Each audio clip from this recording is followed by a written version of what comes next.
Imagine this.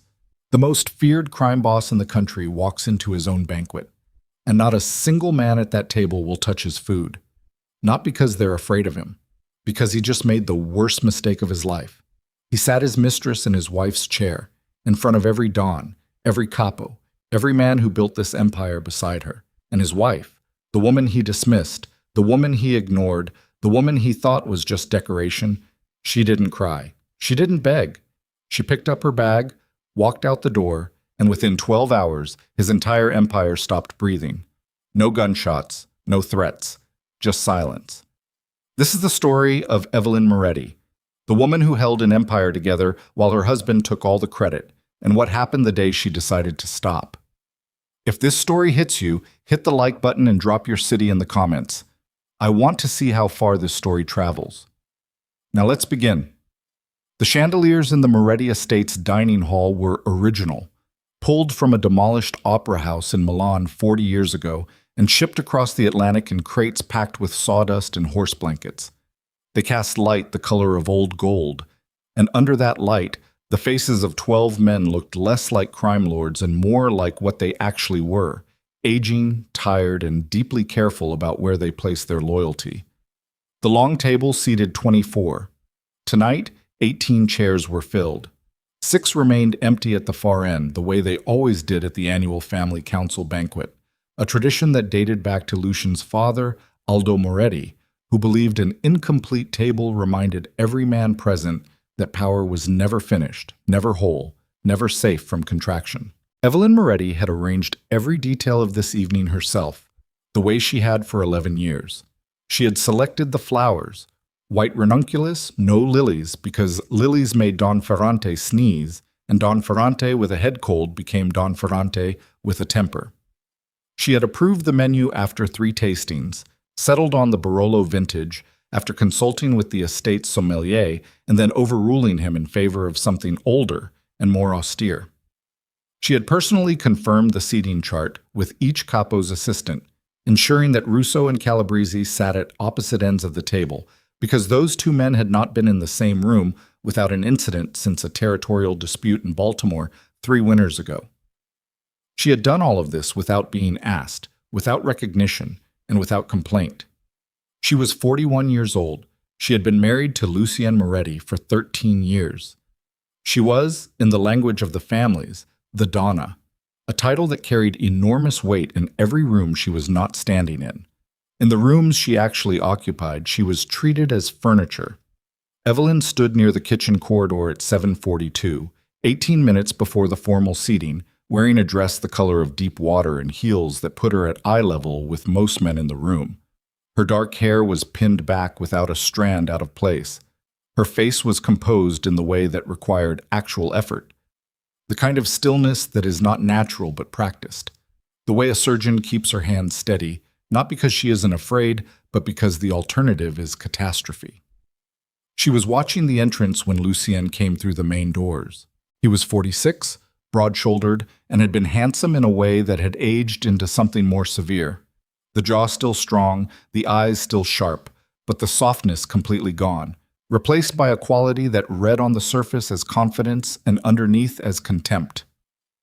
He was dressed impeccably. He always was.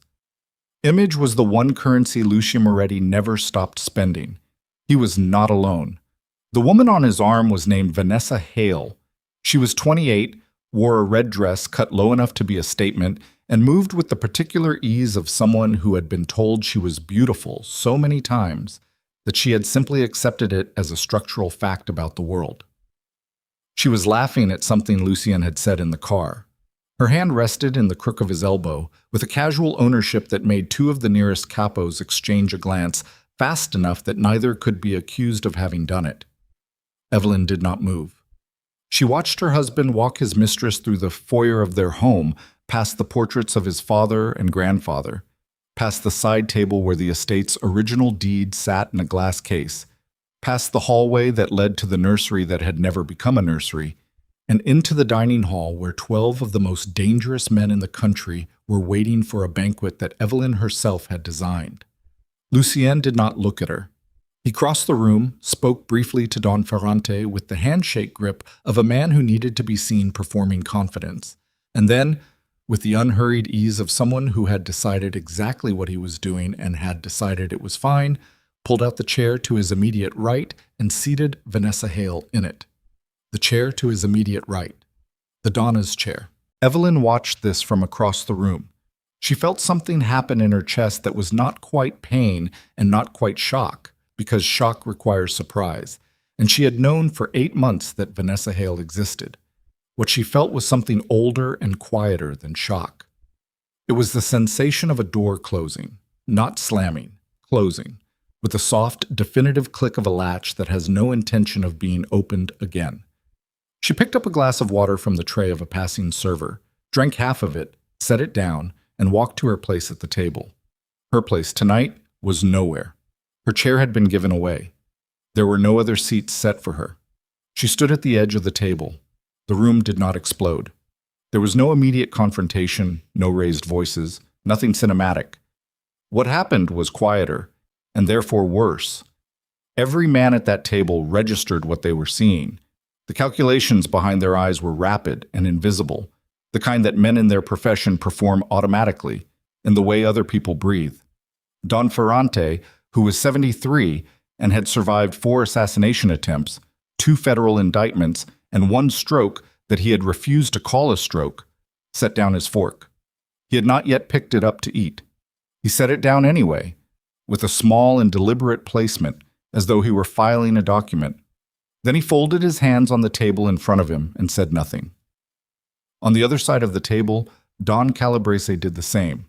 Then Ricci. Then old Benetti, who was nearly deaf and had to have the situation quietly described to him by the man at his left, after which he also set down his utensils, straightened in his chair, and fixed his gaze on the middle distance with the expression of a man who has decided to be insulted on someone else's behalf. One by one, without coordination, without signal, without a single word exchanged above a murmur, every capo at that table laid down his knife and fork. The servers froze near the kitchen entrance. The sommelier stopped mid-pour. Lucien looked up. The silence that met him was not the silence of deference. It was the silence of refusal. Don Ferrante spoke first because Don Ferrante was the eldest, and therefore the one whose words carried the weight of the table. "We don't eat," he said, "until Mrs. Moretti takes her rightful seat." It was not loud. It was not theatrical. It was 7 words in the tone of a man reading a sentence from a contract that everyone had already signed. Lucien's jaw tightened. Vanessa Hale's hand went still on the table. The candle flames on the centerpiece did not move because the room had gone that quiet, that airless, that suspended. Evelyn, still standing at the edge of the table, looked at Don Ferrante with an expression that gave nothing away. She gave him a small, precise nod, the acknowledgement of someone receiving a courtesy they hadn't asked for and weren't sure they wanted. Then she turned and walked out of the dining hall, not in tears, not in a hurry, with the measured pace of a woman who knows the difference between leaving and retreating, and who is, in this moment, doing the former. Lucien watched her go. The red dress at his side shifted slightly as Vanessa turned to look at him. "Lucien," she said softly. "Don't," he said. The feast died at the table. Nobody moved to eat. Nobody left. They simply waited, in that old gold light, with their hands in their laps, while the first course cooled in the kitchen and the most powerful criminal enterprise on the eastern seaboard held its breath and tried to figure out what had just changed.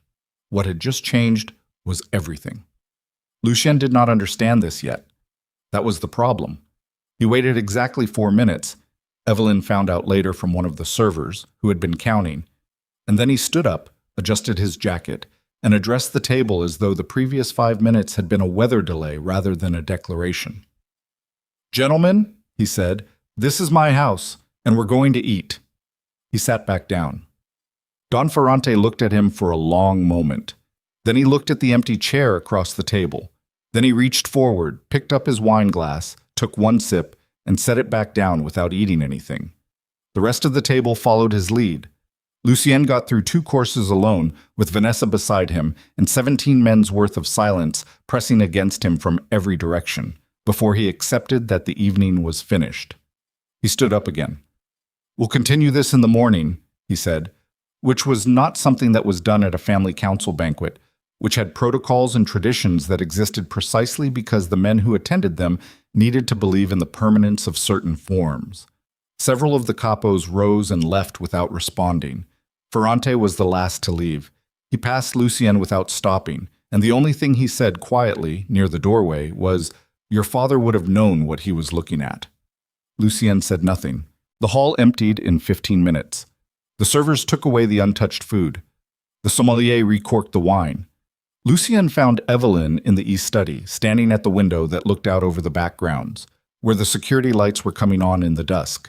She wasn't doing anything. She was just standing there, with one hand resting on the windowsill and her eyes somewhere past the glass. "That was a performance," he said. She turned from the window. "What was?" "All of them. Ferrante and his theater. It was a performance. They'll come around."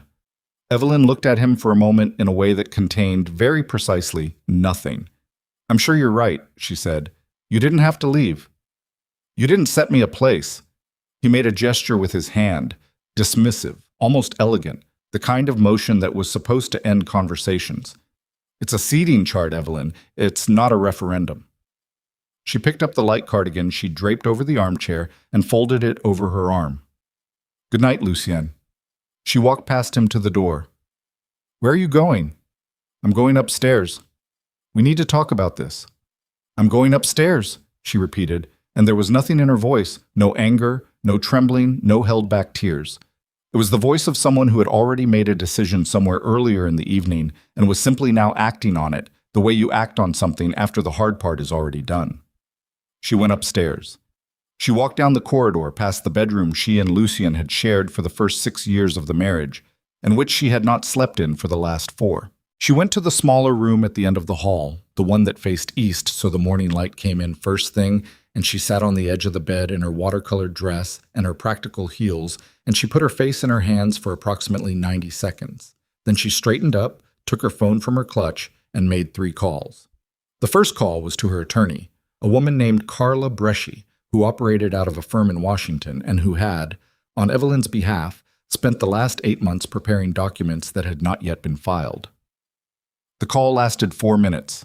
The second call was to a man named Dario, who ran the logistics coordination hub for Moretti family shipping operations and who had worked under Evelyn's informal oversight for 9 years, ever since she had quietly restructured the entire transport architecture after the existing system had hemorrhaged $4 million in a single quarter due to what the previous coordinator had called routing inefficiencies and what Evelyn had recognized as systematic fraud. The call lasted 8 minutes.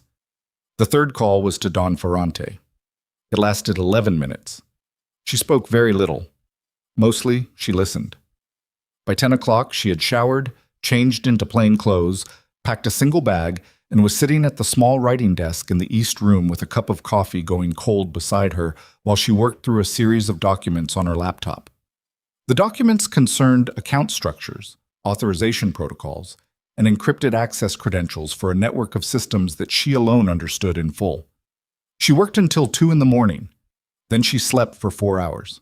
At 6:15, when the estate was still quiet and the morning was just beginning to define itself in the windows, she picked up her bag, walked downstairs past the dining hall with its reset table and fresh flowers that no one had yet replaced from last night's untouched arrangements, and let herself out through the side door that opened onto the gravel path toward the garage. The estate had 12 security personnel on overnight rotation. 8 of them nodded to her as she passed. The other 4 were on the far perimeter and never saw her. None of them stopped her. She was the Donna. She was permitted to go where she chose. She drove herself. A gray sedan, unremarkable, registered to a shell company that Lucien had never bothered to trace. She drove for 40 minutes to a house in a town called Calverton that was registered to Carla Bresci's firm and contained, among other things, a secure server room, a reinforced document vault, and a kitchen with a decent coffee machine. She let herself in with a key she had carried for 3 years. She set down her bag. She poured coffee. She sat at the kitchen table and looked at her own hands for a moment, the way people look at things when they're deciding whether what they're feeling is grief or something else. It was something else. What she was feeling was clarity. The terrible, clean, unambiguous sensation of a situation that had finally stopped being ambiguous. She opened her laptop again and resumed working. At 7:45, Lucian woke up and found her gone. At 8:30, the first of the morning's operational problems surfaced. A cargo convoy scheduled to cross into New Jersey from the port of Baltimore was refusing to move. The convoy supervisor, a veteran named Hatch, who had run Moretti transport lanes for 11 years, was on the phone with Lucien's operations manager saying the same thing in 5 different ways. The authorization codes for the route encryption had not been refreshed, and without the refresh, the convoy's tracking system would flag the shipment to Port Authority Customs monitoring by 9 a.m. The operations manager called Lucien's chief of staff. The chief of staff called the logistics hub.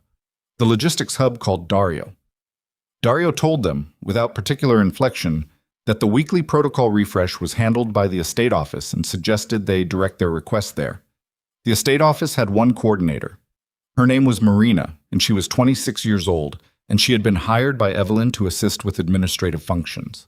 Marina told the chief of staff that she did not have access to the master protocol system, that access to the master protocol system had always resided with Mrs. Moretti personally, and that she was very sorry, but she could not help with this particular problem. By 9:15, the convoy had been standing still in a warehouse loading bay for 3 hours. By 9:30, another problem surfaced, this one involving an overseas shipping relay out of the port of Savannah, where a container vessel called the Adriana Blue was anchored offshore waiting for cargo authorization codes that unlocked its manifest submission to the receiving port in Lisbon. Without the codes, the Adriana Blue could not file its manifest. Without the manifest, it could not be cleared for departure. Without departure clearance, the entire cargo, 42 containers of what the manifest listed as industrial equipment, was going nowhere. The codes for the Adriana Blue were Evelyn's. By 10 a.m., the total value of merchandise in transit paralysis was sitting at just over $14 million, and it was climbing. Lucian got on the phone to Dario himself. "Find her," he said. "I don't know where she is," Dario said. "You work for me." "Yes," Dario said, with the neutral precision of someone reading a fact from a document. "I do." The line went quiet for a moment. "But you don't know where she is," Lucien said. "No," Dario said. "I don't." Lucien hung up and stared at the ceiling of his office for a full minute. He was beginning to understand something in the incremental way that people understand things they should have understood earlier. Each new piece of information arriving not as a revelation, but as a confirmation of something that had already, quietly, been true. His empire was not running on his authority. It had not been running on his authority for a very long time. It had been running on Evelyn. He did not yet know the extent of it. He did not know about the ceasefire agreements she had personally brokered between the Moretti family and the Caruso Syndicate in 2019, which had been maintained entirely through Evelyn's ongoing communication with Caruso's consigliere, and which would, in the absence of that communication, have approximately a 60-day shelf life before the territorial friction between their operations escalated past the point of informal management. He did not know that 3 of the family's most critical supplier relationships, the ones handling the distribution infrastructure in the mid-Atlantic states, had been cultivated by Evelyn through a decade of careful relationship maintenance that had nothing to do with threats and everything to do with her particular ability to make people feel accurately that she understood their problems and would not ask them to solve problems that weren't theirs to solve. He did not know any of this, and the not knowing was not ignorance of the harmless kind. It was the kind of ignorance that had consequences.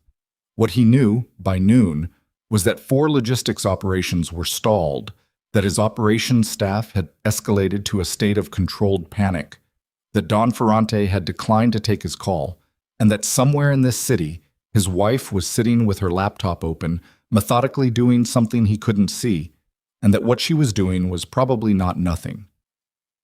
He was right about that last part. What he didn't know, what none of them knew yet, was that Evelyn's departure from the estate and the operational silence that followed it had created a window. Not for her, for someone else. The encrypted message came in at 2:47 p.m., routed through one of the family's internal communications channels, flagged by a monitoring system that should have caught it and didn't because the monitoring system's refresh protocol was, like everything else, currently sitting in limbo. The message was addressed to a routing code that pointed to an external relay. It had been sent from inside the estate. It had been sent by Marco Viscari. Marco was 44, third-generation Moretti, and held the title of Capo di Famiglia, the ranking operational lieutenant, the man Lucien trusted more than any other with the day-to-day mechanics of the empire. He had the rangy, careful physicality of a man who had grown up poor and had spent 30 years trying to ensure he never went back there. His loyalty to the Moretti name was considered by everyone who knew him to be one of the fixed points of the organization, the thing you didn't question, because questioning it was like questioning whether the building had a foundation. The message was 16 characters of encrypted text followed by a 14-digit routing code. The monitoring system should have flagged it. The monitoring system was in limbo. No one saw it. No one, that was, except the one person who had built the monitoring system herself, who had set up a parallel alert function on her own devices precisely because she had learned, over 11 years, that the things most dangerous to an organization were the things that no one was watching for because everyone assumed someone else was watching. At 2:49 p.m., in the kitchen of a house in Calverton, Evelyn Moretti's laptop chimed with a notification from a system that was not supposed to exist. She set down her coffee cup. She opened the notification. She read the decoded routing destination, which pointed to an external syndicate she recognized by its network signature.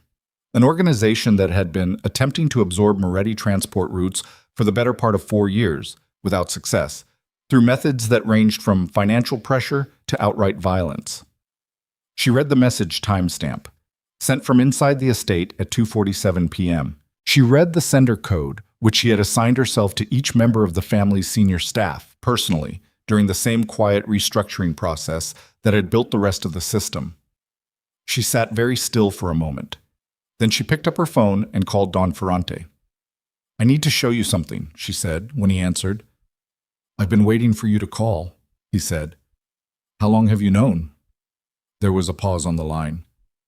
"I've had suspicions," Ferrante said, carefully, "for some time. But suspicions aren't evidence." "I have evidence." Another pause. "Where are you?" he asked. She told him. "I'll come to you," he said. "Give me 2 hours." She said she'd be there. She hung up the phone. She looked at the decoded message on her screen for another long moment. Then she closed the laptop, stood up, walked to the window of the small kitchen, and looked out at the unremarkable street outside. Cars parked along the curb, a dog being walked, a kid on a bicycle moving without urgency through the afternoon light.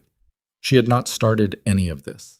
She had not wanted any of it. She had spent 13 years building something that someone else wore as a crown, and she had done it because she believed in stability, in the people who depended on the organization's ability to function, in the hundreds of legitimate employees and contractors and small operations whose livelihoods were threaded through the Moretti network in ways that had nothing to do with crime and everything to do with a paycheck arriving on Friday.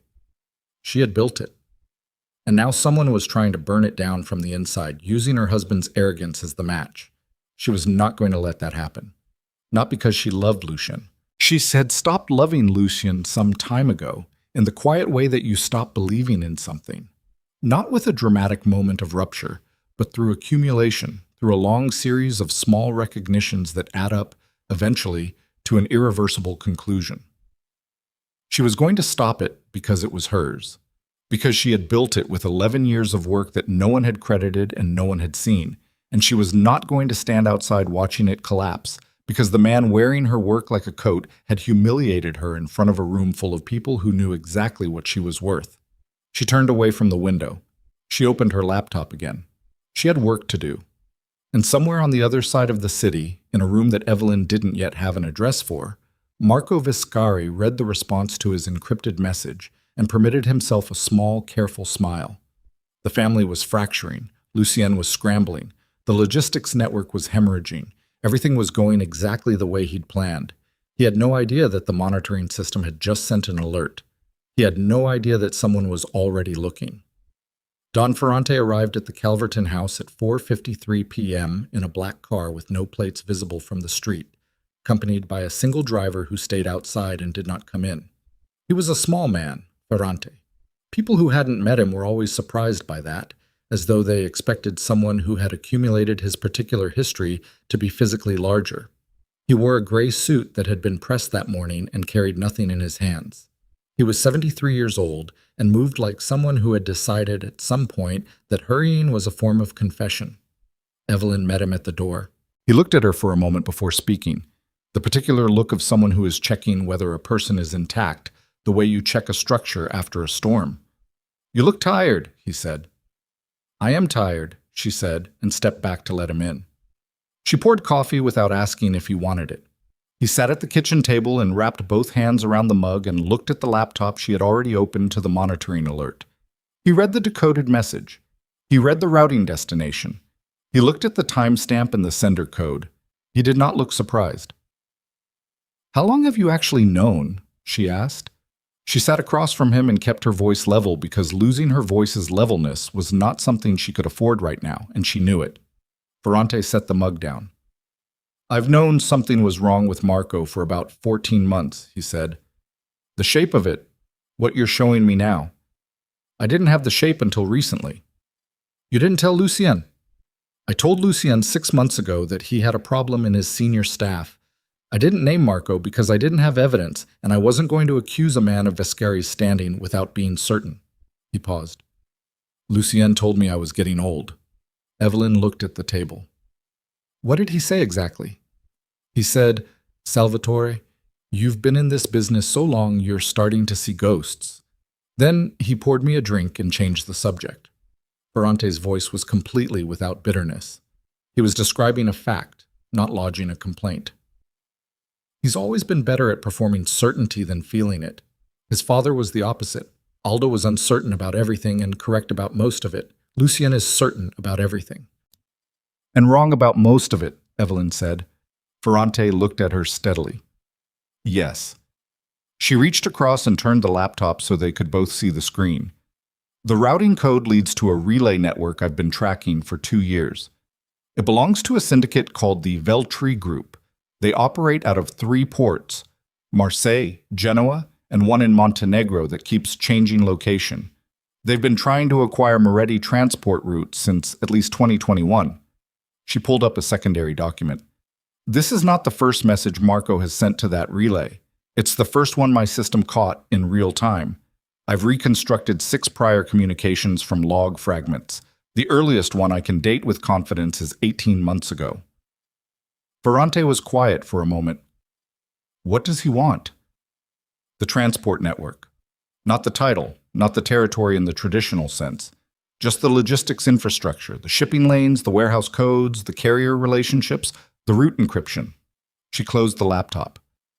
"If he can hand the Veltri Group access to the Moretti transport architecture, they can route their own cargo through our infrastructure invisibly. They'd be using our shell companies, our diplomatic relationships, our port contacts. We become their cover. Marco becomes their partner.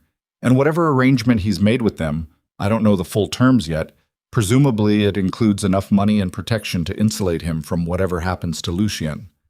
Ferrante absorbed this without visible reaction. Then he said, "He needs the family fracture to do it."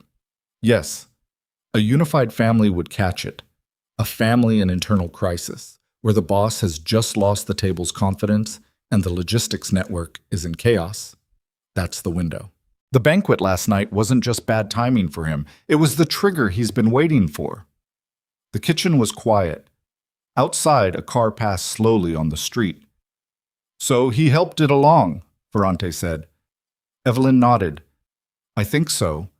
I don't have evidence yet of direct interference, but the pattern of the last 8 months, the specific pressure points that got worse right when Lucien's relationship with Vanessa became visible to the organization, the way certain pieces of operational information seem to have been selectively shared to maximize friction between Lucien and the senior Capo.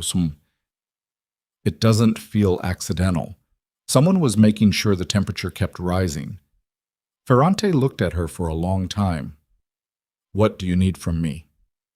"3 things," she said. "First, I need you to say nothing to Lucien. Not yet.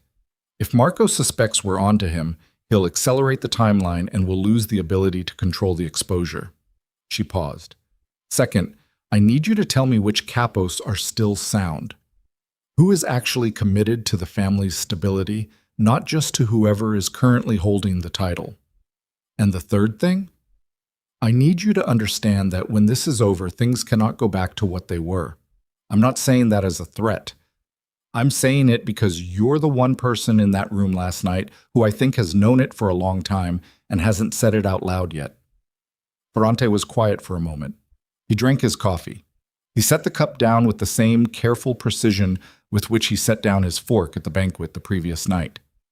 Ricci and Benetti are sound, he said. Calabrese, probably, but he'll want reassurance before he commits to anything. The younger Capos, Petrillo and Dano, they follow the temperature of the room. Whoever has momentum, they'll follow it. He looked at her directly. And Viscari, obviously, is not. Obviously, she said. There are also 3 that I'm uncertain about. Men who've been close to Marco personally.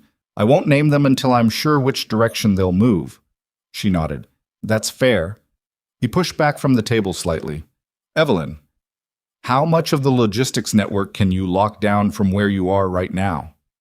All of it, she said, without any inflection at all. He looked at her. I designed it, she said. Every protocol, every encryption layer, every fail-safe. There is no part of the transport network that operates without codes that I generate and refresh. I've been the one refreshing them every week for 9 years because Lucien's previous logistics system was a disaster, and after I rebuilt it, there was never a compelling reason to transfer the master authorization to anyone else. She paused. Lucien never asked. He was glad it worked, and not particularly interested in how. And now it's not working, Ferrante said. Now it's not working, she agreed. And it won't work until I decide it does. Ferrante studied her face. You built yourself into the architecture. I was always in the architecture, she said. I just stopped being invisible about it. He was quiet for a moment, and when he spoke again, his voice had shifted slightly. Not warmer exactly, but more direct, with less of the careful formality he'd carried since walking in the door. If you lock down the network completely, you also hurt the legitimate operations. The transport contracts, the legal freight business, the warehousing subsidiaries, real businesses with real employees. I know that, she said. I'm not going to lock it down completely.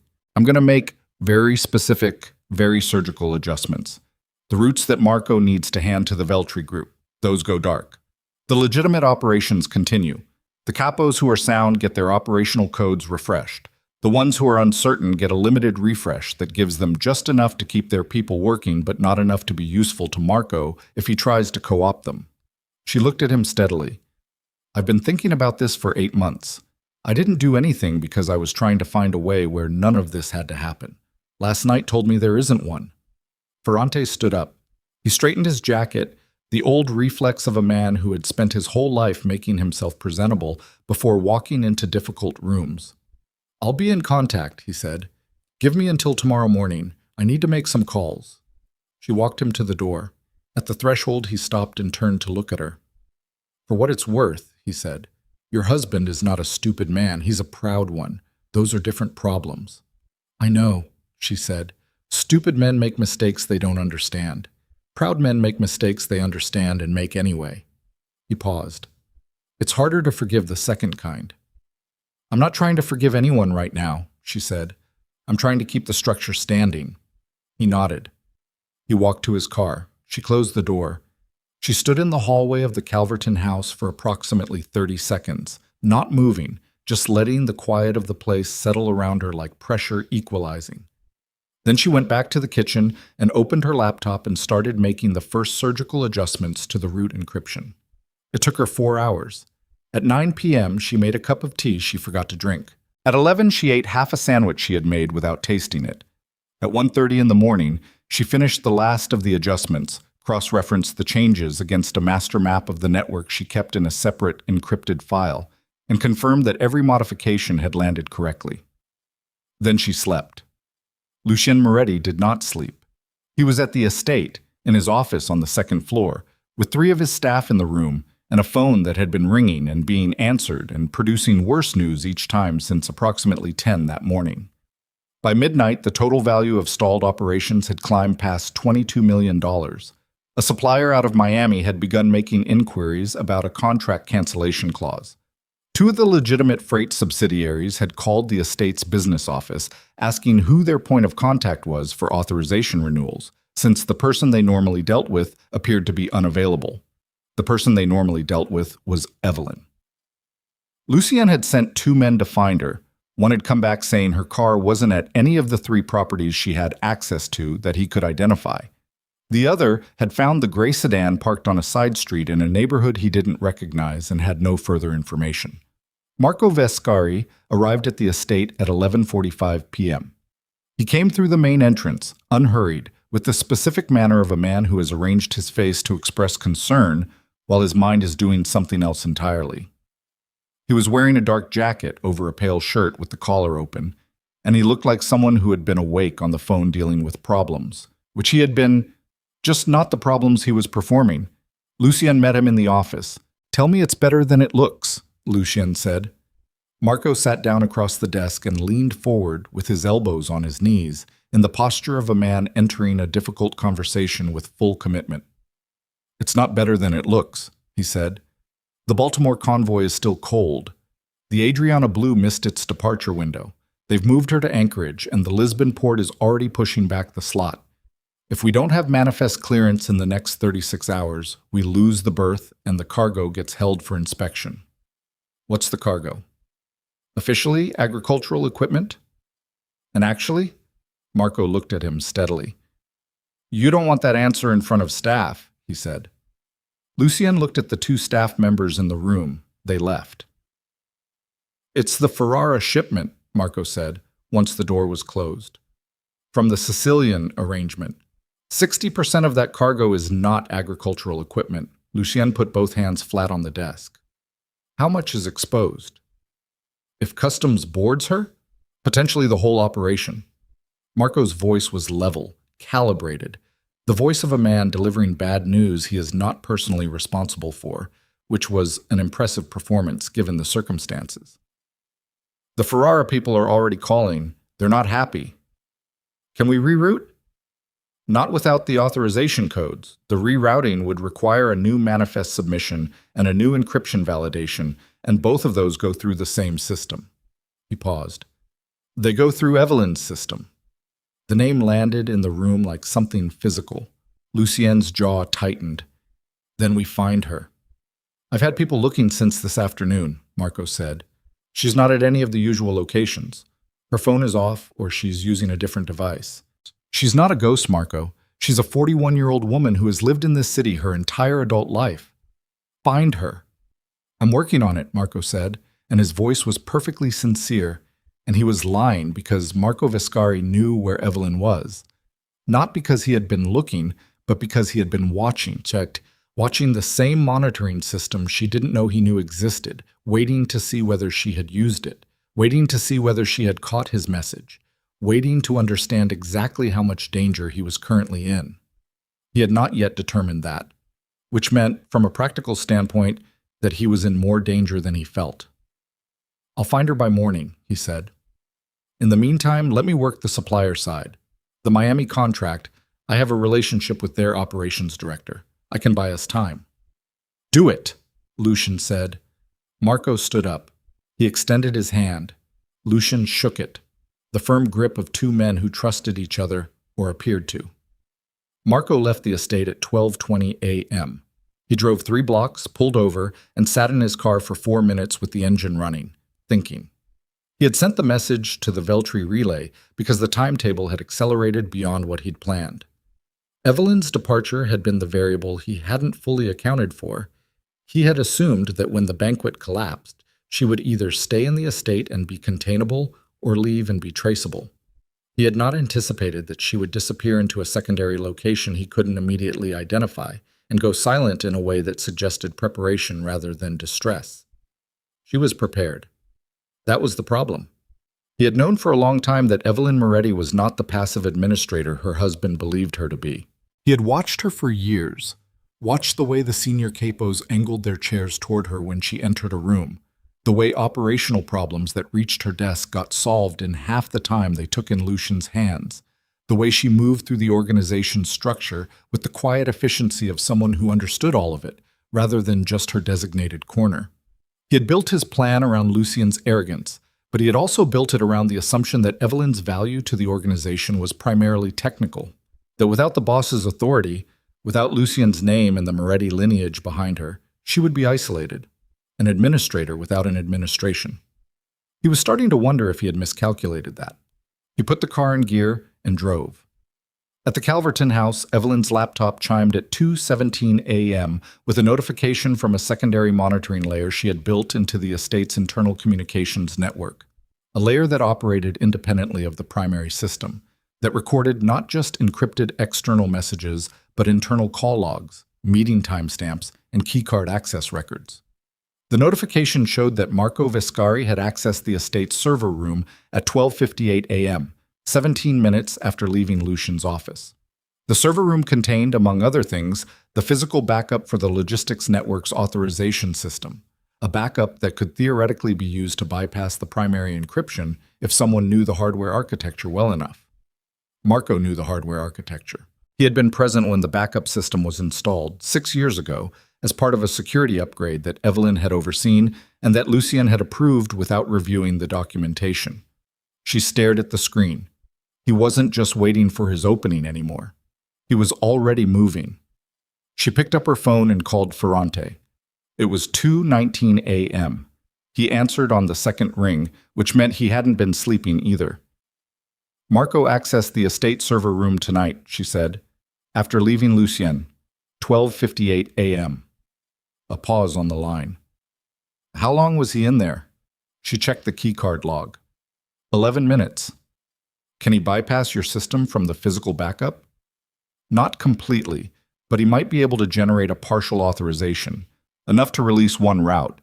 If he hands the Veltri group a working route code, even a single one, that's proof of concept. That's enough for them to move operationally while the family is still in chaos. She stood up from the table and walked to the window because standing still wasn't working anymore. He's accelerating. The window he thought he had is closing and he knows it. How do you know he knows it? Because he went into that server room, she said. If he thought he was still invisible, he'd wait. He went in at 2 in the morning because something spooked him. Something changed his calculation tonight. Ferrante was quiet. What did you do this afternoon? She asked. When you got back from here? Another pause, longer. I made calls, he said. I was careful. Who did you call? Ricci, Benetti, and I had a brief conversation with Calabrese. Did you tell Calabrese why you were calling? I said there were concerns about internal stability. I didn't name names. Calabrese, she said, had dinner with Marco Vescari 3 weeks ago. I have the reservation in my records from the estate's account. Calabrese put the dinner on the house account, and his assistant submitted it as a business meeting, which means it went through my office, which means I saw it. She stopped at the window. I didn't flag it at the time because a dinner is a dinner, but if Marco has any line into Calabrese's circle and Calabrese got a call tonight about internal stability concerns from you, he might have said something. The silence on Ferrante's end was the silence of a man absorbing the specific weight of a mistake. I should have told you about Calabrese, she said, without accusation. That's on me. I was still deciding how much to share. No, Ferrante said quietly. That's on me. I moved too fast. A pause. What do we do? She looked out the window at the dark street. A single light was on across the way, someone else awake at 2 in the morning for reasons she'd never know. We move tomorrow, she said. Not the day after. Tomorrow. I need you to get Ricci and Benetti to a neutral location by noon, somewhere Marco doesn't have coverage. I can do that. And Ferrante, don't call Calabrese again. Don't return his calls if he reaches out. We leave him in the uncertain column for now. Understood. One more thing. She turned away from the window. I need you to tell Lucien that I've been in contact with you. A pause. That will provoke him. Yes, she said. I need him provoked in a specific direction. If he thinks I'm building something with the senior capos, he's going to come to me directly.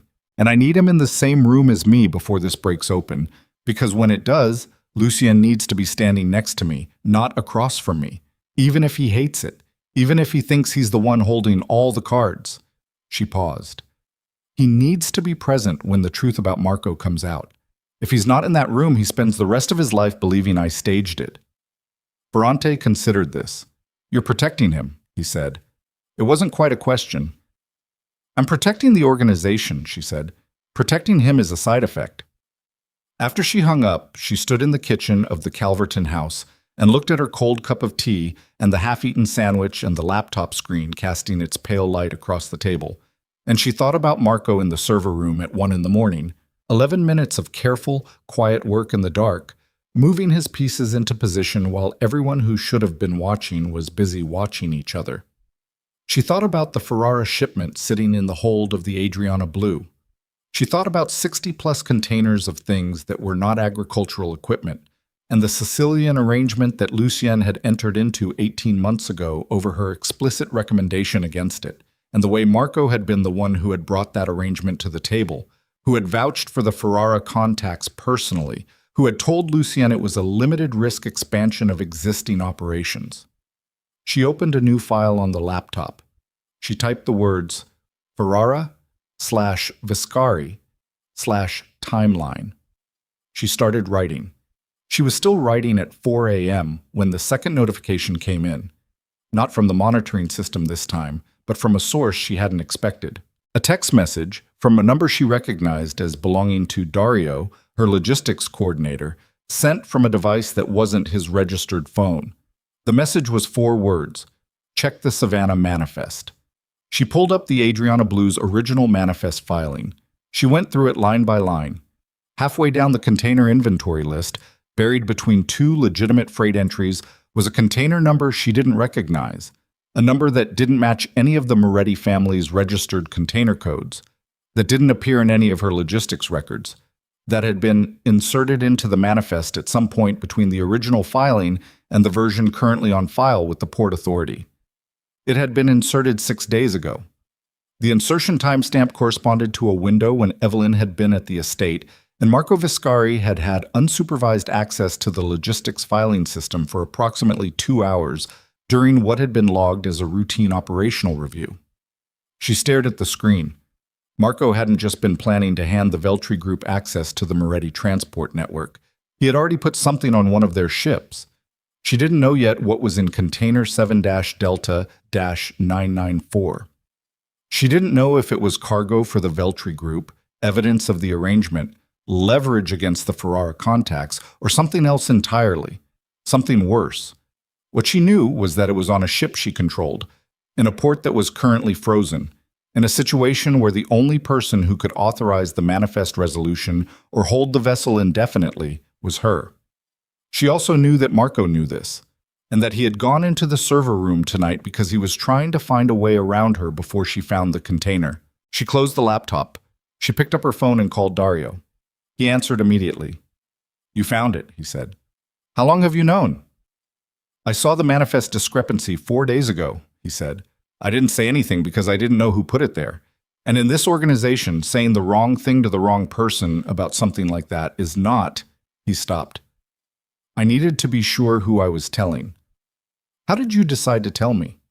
"Because when you left the estate yesterday morning," he said, "you stopped by the logistics hub before you drove out. You didn't come inside. You just sat in the parking lot for about 3 minutes and then left." A pause. "You were checking to see if anyone was watching. You already knew something was wrong." She had been checking, not for the container. She hadn't known about the container yet. She had been checking to see if the hub was clean, whether Marco had people in place there. She had driven past it the way you test a surface before putting your weight on it. "Dario," she said, "don't go back to the hub tonight." "I'm not at the hub. I'm at my sister's place." "Stay there." "What are you going to do?" She looked at the wall of the kitchen for a moment. "I'm going to hold the ship," she said, "and tomorrow I'm going to find out what's in that container before Marco can get to it. And if what's in it is bad enough to bring federal attention to the whole operation..." She was quiet for a moment. "Then it brings federal attention," she said. "I'd rather have that conversation in a controlled way than find out what Marco does with it if he gets there first." Dario was quiet on the other end of the line. "You've been running this network for 9 years," she said. You know every route, every carrier, every contact. If I need to isolate container 7-Delta-994 and hold the Adriana Blue at Anchorage without triggering a Port Authority flag, can you do it? Yes, he said, without hesitating. Then do it, starting at 6 a.m. I'll send you the hold authorization from a secondary credential. Understood. She hung up. She put the phone on the table. She looked at the ceiling of the kitchen. Dario had known for 4 days and had been waiting to find someone he trusted. Marco had been moving for months and had been counting on the chaos to cover him. Lucien was in his office at the estate right now, she was fairly certain, trying to manage a crisis he didn't understand with tools he didn't actually control, probably with Marco sitting across from him offering help. And somewhere in the hold of a ship anchored off the coast of Georgia, in a container with a fraudulent manifest number, was the piece of evidence that was going to either save the Moretti organization or blow it apart at the seams. She picked up the phone one more time. She called a number she had never called before, a number she had held in a separate file for 8 months, since the day she had first started to understand the shape of what Marco was building, on the theory that there were situations where the only move left was the one everyone assumed you'd never make. The phone rang twice. A man answered. His name was Garrett Hale, and he was a federal logistics investigator who had been building a case against the Veltri Group for 3 years and who had, through a chain of intermediaries Evelyn had mapped carefully and never touched, made it quietly known that he was open to receiving information from sources inside the networks he was investigating in exchange for arrangements that could be discussed if and when a source made contact. "I have something for you," she said. There was a pause on the line. The pause of a man who has been waiting for a specific call for a long time and is now trying to determine if this is actually it. "Who is this?" he asked. "Someone who controls a ship," she said, "and who just found something in its hold that you're going to want to see before anyone else does." She paused. "But the arrangement has to be right, and I'm the one who sets the terms." Another pause. Longer. "I'm listening," he said. Garrett Hale did not sound like what Evelyn had expected. She had built a file on him over 8 months, federal service record, case history, professional reputation assembled from court documents and investigative journalism, and 2 conversations with a retired Port Authority inspector who had worked adjacent to one of Hale's prior cases and described him as the kind of man who doesn't stop pulling on a thread even after the sweater is gone. She had expected someone who sounded like that. Controlled, procedural, the specific flatness of a federal investigator who had learned to keep his voice clean of anything that could be used against him later. Instead, he sounded tired. Genuinely, bone-deep tired. The way people sound at 2:40-something in the morning when a phone rings and they answer it because they always answer it and they've been answering it for so long that even their exhaustion has exhausted itself.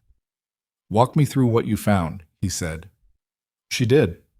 She was precise and economical. Container number, manifest timestamp, insertion window, the name Viscari without elaboration, the Veltri Group with enough detail to confirm she knew what she was talking about. She described the ship's current position, the hold status, the authorization structure that kept it frozen. She said none of this in a way that gave him anything he could act on without her, which was deliberate and which she suspected he understood. When she finished, there was a pause of approximately 6 seconds. "You said you set the terms," he said. "I do." "Then let's hear them." "The ship stays frozen until we have a documented arrangement. No federal movement on the Moretti Network's legitimate operations, the freight subsidiaries, the warehousing contracts, the carrier relationships that have no connection to the cargo in question. I have detailed operational maps that distinguish the clean infrastructure from everything else. You get everything else." She paused. "You also get Marco Viscari and his full communication history with the Veltri Group, including the 6 prior messages I've reconstructed. Once I have confirmation that the arrangement covers the people in the legitimate chain who didn't know what they were moving." Another pause. Longer. "That's a significant ask." "It's a significant ship," she said, "and a significant network, and 3 years of Veltri documentation you don't have yet." She heard him exhale. Not impatience. Calculation. The sound of someone running numbers on something complicated. "I need to verify the container before I can authorize anything." "I know. I'll give you visual access to the manifest data through a secure channel. That's enough to confirm the container is real. Physical access to the hold comes after we have a documented framework. You understand, he said carefully, that what you're describing is an ongoing criminal enterprise that I understand exactly what I'm describing, she said. I also understand that you've been building a case against the Veltri Group for 3 years, and the closest you've gotten to their cargo operation is publicly available shipping data and one confidential informant who recanted. So let's not spend time on the part where you explain my situation to me. A pause. Then with something that wasn't quite humor, but was adjacent to it. You've done your research. I had time, she said. I'll need 24 hours to get a framework in place. Unofficially. Nothing on paper until the verification clears. You have until tomorrow night, she said. After that, the timeline moves without me controlling it. She gave him the secure channel address for the manifest data, confirmed a call time for the following evening, and hung up. She sat in the kitchen with the phone in her hand and the cold tea in front of her, and a feeling in her chest that was not satisfaction. Satisfaction was too clean for what this was. What she felt was the specific weight of having made a move that could not be unmade. She had been careful for 11 years. She had built systems and maintained silences and solved problems in the background without anyone needing to know she was doing it. And she had told herself that this was pragmatism, that this was how things worked inside the kind of structure she had married into, that the alternative was chaos, and the chaos was worse than the compromise. She no longer entirely believed that. She was no longer sure she had believed it for some time. She closed the laptop. She went to the small bedroom at the back of the Calverton house and lay down on top of the covers with her shoes still on and slept for 3 hours without dreaming. At 6:15 a.m., her phone rang. It was not Ferrante. It was not Dario. It was Lucien. She looked at his name on the screen for 4 rings. Then she answered. "Where are you?" he said. Not a question. The flattened delivery of a man who was past questions and into something raw. "I'm somewhere safe," she said. "That's not an answer." "It's the answer I have right now." She heard him breathe, heard the specific quality of it, the controlled inhale of someone who was holding something back that wanted very badly to come out. $26 million of operations are frozen, Evelyn. The Ferrara people have been calling every hour. The Adriana Blue is sitting at anchorage, and the port is going to start asking questions by end of business today if we don't move. "I know," she said. "Then fix it." "Lucien." She sat up on the edge of the bed. Outside the window, the morning was coming in gray and damp, the early light the color of dirty water. "I need you to listen to me very carefully, and I need you to not respond the way you usually respond to things." A pause. What does that mean? It means I need you to hear what I'm about to say as information, not as an attack. Can you do that? Another pause. Longer. She could hear him deciding whether to be insulted by the question or to simply answer it. Say what you're going to say. Marco Vescari has been working against the family for at least 18 months. He has an arrangement with the Veltri Group to transfer Moretti transport infrastructure to their operation. He accessed the estate server room last night at 12:58 a.m., which you can verify through the keycard system. He also inserted an unauthorized container into the Adriana Blues manifest 6 days ago, which means whatever is in that container is his, not ours, and it is currently sitting in our hold, on our ship, in our name. She stopped. That's the situation. The silence on the other end of the line was total. Not the silence of disbelief. She had known Lucien long enough to know his silences, and this was not the silence of a man who couldn't process what he was hearing. This was the silence of a man processing it very fast and not liking where it landed. "Marco," he said. "Yes." "You're telling me, Marco?" "I'm telling you, Marco." Another silence. "How long have you known?" "I've had evidence since last night. I've had suspicions longer. I didn't have enough to bring to you until I had something concrete." "Why didn't you bring it to me when you had suspicions?" She took a breath. "Because 6 months ago, Don Ferrante told you he had concerns about a senior staff member, and you told him he was getting old. I calculated the odds of you receiving unsubstantiated concerns from me differently than from Ferrante, and they weren't good." She heard him exhale. It was a very specific exhale, the sound of a man absorbing a fair point he did not want to be fair. Where's the evidence?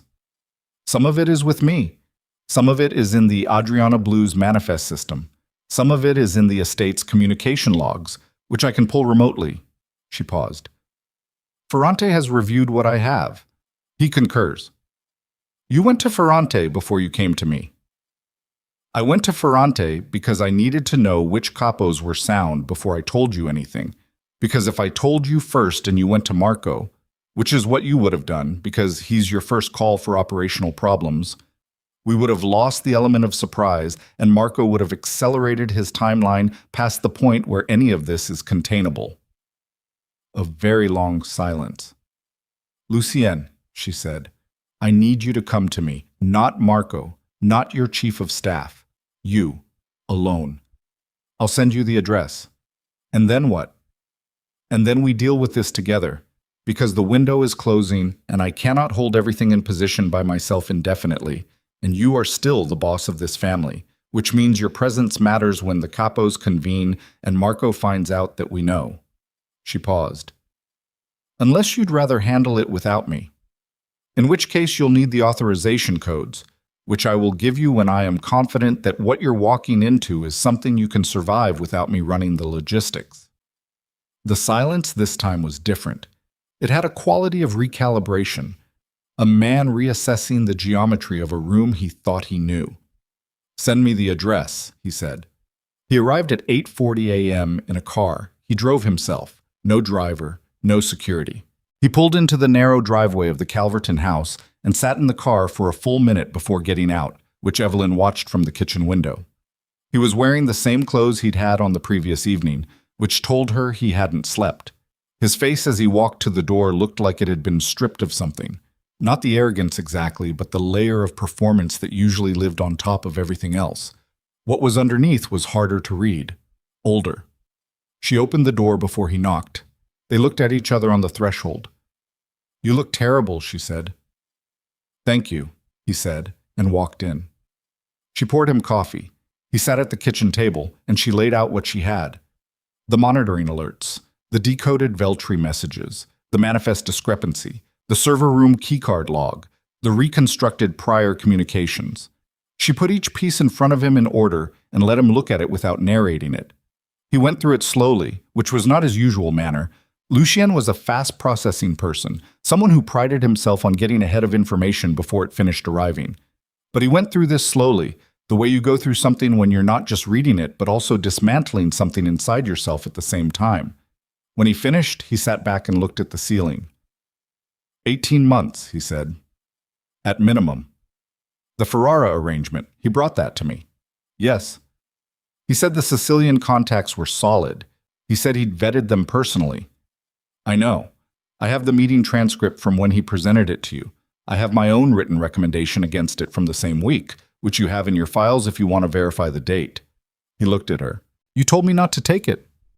I told you the Ferrara contacts hadn't been independently verified, and the risk profile was outside the family's standard operational parameters. She paused. You told me I was being overly cautious. He said nothing. He looked at the table. Lucien. She waited until he met her eyes.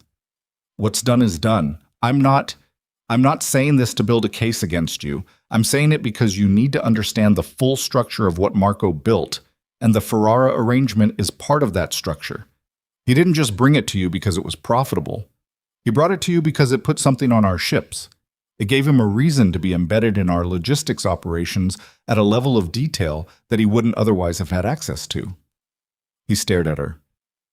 He set me up. He set both of us up. He set the whole family up. She leaned forward slightly. But here's what matters right now. The container is still on the ship. The ship is still frozen. Nobody has moved on it yet. If we act today, if we get ahead of this before Marco realizes the container has been found, we control the narrative. We control what happens to the evidence and who sees it first and in what context. He was looking at her with an expression she couldn't immediately categorize. It wasn't gratitude. It wasn't resentment. It was something more unsettled than either of those. The expression of a man looking at something he had spent a long time not looking at and finding it both better and worse than he'd feared. "You've been running this operation," he said. "Not just the logistics, the whole thing." She didn't answer immediately. "For how long?" he asked. "I've been managing the transport architecture since 2016, the supplier relationship since before that, the ceasefire arrangements with the Caruso Syndicate since 2019 because the alternative was a territorial war on the northern routes that would have cost the family 8 figures and approximately 6 lives." She paused. "I didn't do it to take anything from you. I did it because it needed to be done, and I was the one who could do it, and you were busy with other things." He absorbed this. His jaw was tight. His hands were flat on the table, fingers spread, the posture of a man bracing. "The Capos," he said. "Last night at the banquet, they weren't just performing loyalty to tradition." "No," she said. "They were telling you something true." He was quiet for a long time. Then his phone buzzed on the table between them. He looked at the screen. Marco Vescari. Calling. They both looked at the phone. "Don't answer it," she said. He looked at her. He looked at the phone. He let it ring through to voicemail. 15 seconds later, it buzzed again. A text message. Evelyn could see the first line of the preview from where she sat. "Need to talk before you speak to anyone else. It's about Evelyn." The air in the kitchen changed. Lucienne looked up at her. She felt something go still in her chest, the particular stillness of someone who has just understood that the board is not arranged the way they thought it was. "He knows," she said. "He knows you're here, or he knows I contacted Ferrante, or—" She stopped. She reached across the table and picked up her own phone and pulled up the secondary monitoring layer she had been running on the estate's internal systems. She went through the access logs for the past 12 hours. She found it at 8:17 a.m., 40 minutes ago. A remote access event on the estate's internal camera system. Someone had pulled footage from the external driveway cameras. The access had come from a device registered to Marco Viscari's office terminal. He had watched Lucienne leave the estate alone. He had watched Lucienne drive away without security, without calling ahead, without following his normal morning protocol. And Marco, who knew Lucienne's patterns the way a shadow knows its owner, had understood immediately what that deviation meant. Lucienne was going to her. "He's been watching the estate cameras," she said. She set the phone down. Her mind was already moving, already running through the new geometry of the situation. "He knew you left alone. He knows something changed overnight. He's trying to get to you before you reach me, but he's already too late for that, which means—" Her phone rang. Not her regular phone. The secondary device she had been using since leaving the estate. The one she had not given the number to anyone except Ferrante and Dario. She looked at the screen. The number was not one she recognized. She answered it. "Mrs. Moretti." The voice was male, flat, careful, with the specific neutrality of someone reading from an internal script. "My name is Carver. I work for Mr. Vescari. I'm calling to let you know that Mr. Vescari is currently in a meeting with Don Calabrese and 2 of the other family representatives, and the subject of that meeting is the material you shared with Don Ferrante last night." She felt the floor shift. Not literally. The specific interior sensation of understanding arriving faster than she could organize it. "How did you get this number?" "Don Calabrese's office retrieved it from a communication log." A pause. "Mrs. Moretti, Mr. Vescari asked me to convey that the situation can still be resolved without significant damage to anyone involved, if certain conditions are met in the next 2 hours." "What conditions?" "The Adriana Blues manifest hold is released. The monitoring system you've been running on the estate's internal network is shut down, and you agree to step back from any involvement in family operations going forward." Another pause. "In exchange, Mr. Vescari is prepared to let the current situation dissolve without escalation. No further action against you or against anyone in your immediate circle." She looked at Lucienne across the table. He was watching her face, reading it, his own expression rigid. "And if I don't agree," she said, "then the material that Mr. Vescari has compiled over the past 18 months regarding your unauthorized access to and control of family financial systems and communication infrastructure gets submitted to the Federal Financial Crimes Unit, with supporting documentation." A pause. Mr. Vescari anticipated that you might attempt to approach federal contacts yourself, and he wants you to understand that whatever arrangement you're building, his submission would arrive first. And his documentation frames the situation rather differently than yours does. She said nothing. 2 hours, Carver said. Mr. Vescari will await your call. The line went dead. She set the phone on the table. She looked at Lucien. He had heard enough of the one-sided conversation to understand the shape of it. He has something on you, Lucien said. He has a version of something, she said. A version he's been constructing for at least 18 months. Everything I've done to manage this organization, reframed as unauthorized control and financial manipulation. She stopped. She made herself breathe. He's been building a counter-narrative, not just a plan for a takeover, insurance. If the takeover failed, if he got caught, he had a file ready that makes me the criminal and him the witness. Can he make that case? She looked at the table. Her hands were in her lap and she pressed them flat against her thighs because they wanted to shake, and she was not going to let them. The actions I've taken are real. The framing is fraudulent, but the actions are real. I've made decisions that were never formally authorized because the formal authorization structure didn't exist. Because, Lucien, you never built one. You never asked where the codes came from, or how the suppliers were maintained, or who handled the ceasefire with Caruso. You let it work, and you didn't look at it. She looked up at him. That's not an accusation. It's a structural fact. And Marco spent 18 months documenting that structural fact in a way that makes it look like theft. Lucien's face was a controlled mask with something dangerous moving behind it. What does he actually have? Transaction records, authorization logs, communication histories, all of them real, all of them taken out of the context that would explain them. She paused. And Calabrese. He has Calabrese in that room right now, which means he has at least one capo to serve as a witness to whatever story he's telling. Calabrese, Lucien said, with a flatness that contained several years of misplaced trust. Ferrante didn't know, she said. He called Calabrese last night. Routine, he didn't name names. And Calabrese apparently told Marco. She looked at him. That's how Marco knew to accelerate. He's been 2 steps ahead since last night because someone in his circle is 2 steps inside ours. Lucien stood up. He walked to the other side of the kitchen, turned, walked back, stood at the window with his back to her. She watched his shoulders, the specific tension in them, the physical language of a man trying to contain something too large for the container. He's been in my house, Lucien said. In my office. At my table. For 20 years. I know. 20 years, Evelyn. I know. He turned from the window. His face had the stripped quality again, but now there was something underneath the stripping that hadn't been there before. What do we do? She picked up her phone. She pulled up Hale's number. She looked at it for a moment. He says his submission arrives first, she said. He's bluffing about the timeline, or he would have submitted it already. He's using it as leverage because he needs me to release the ship before the federal verification of the container clears. If Hale's people verify the container before Marco moves it, the counter-narrative falls apart, because whatever is in that container, it isn't mine. It has his fingerprints, not mine.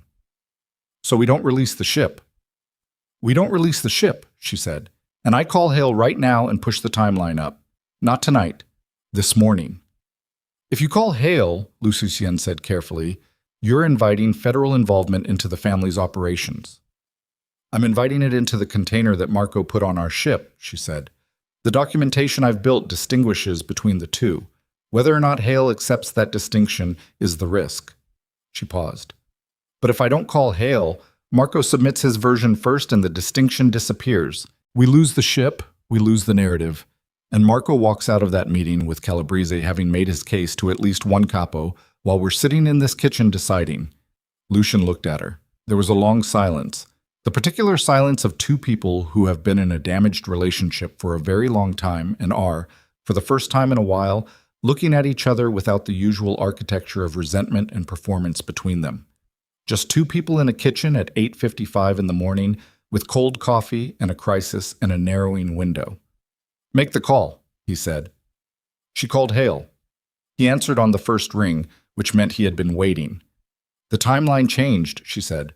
I need the verification this morning, not tonight. That's not, he started. I have reason to believe a competing submission to federal financial crimes is being prepared. If it clears before your verification of the container, the evidentiary picture changes significantly. She paused. I need you to move now or the window closes. A silence.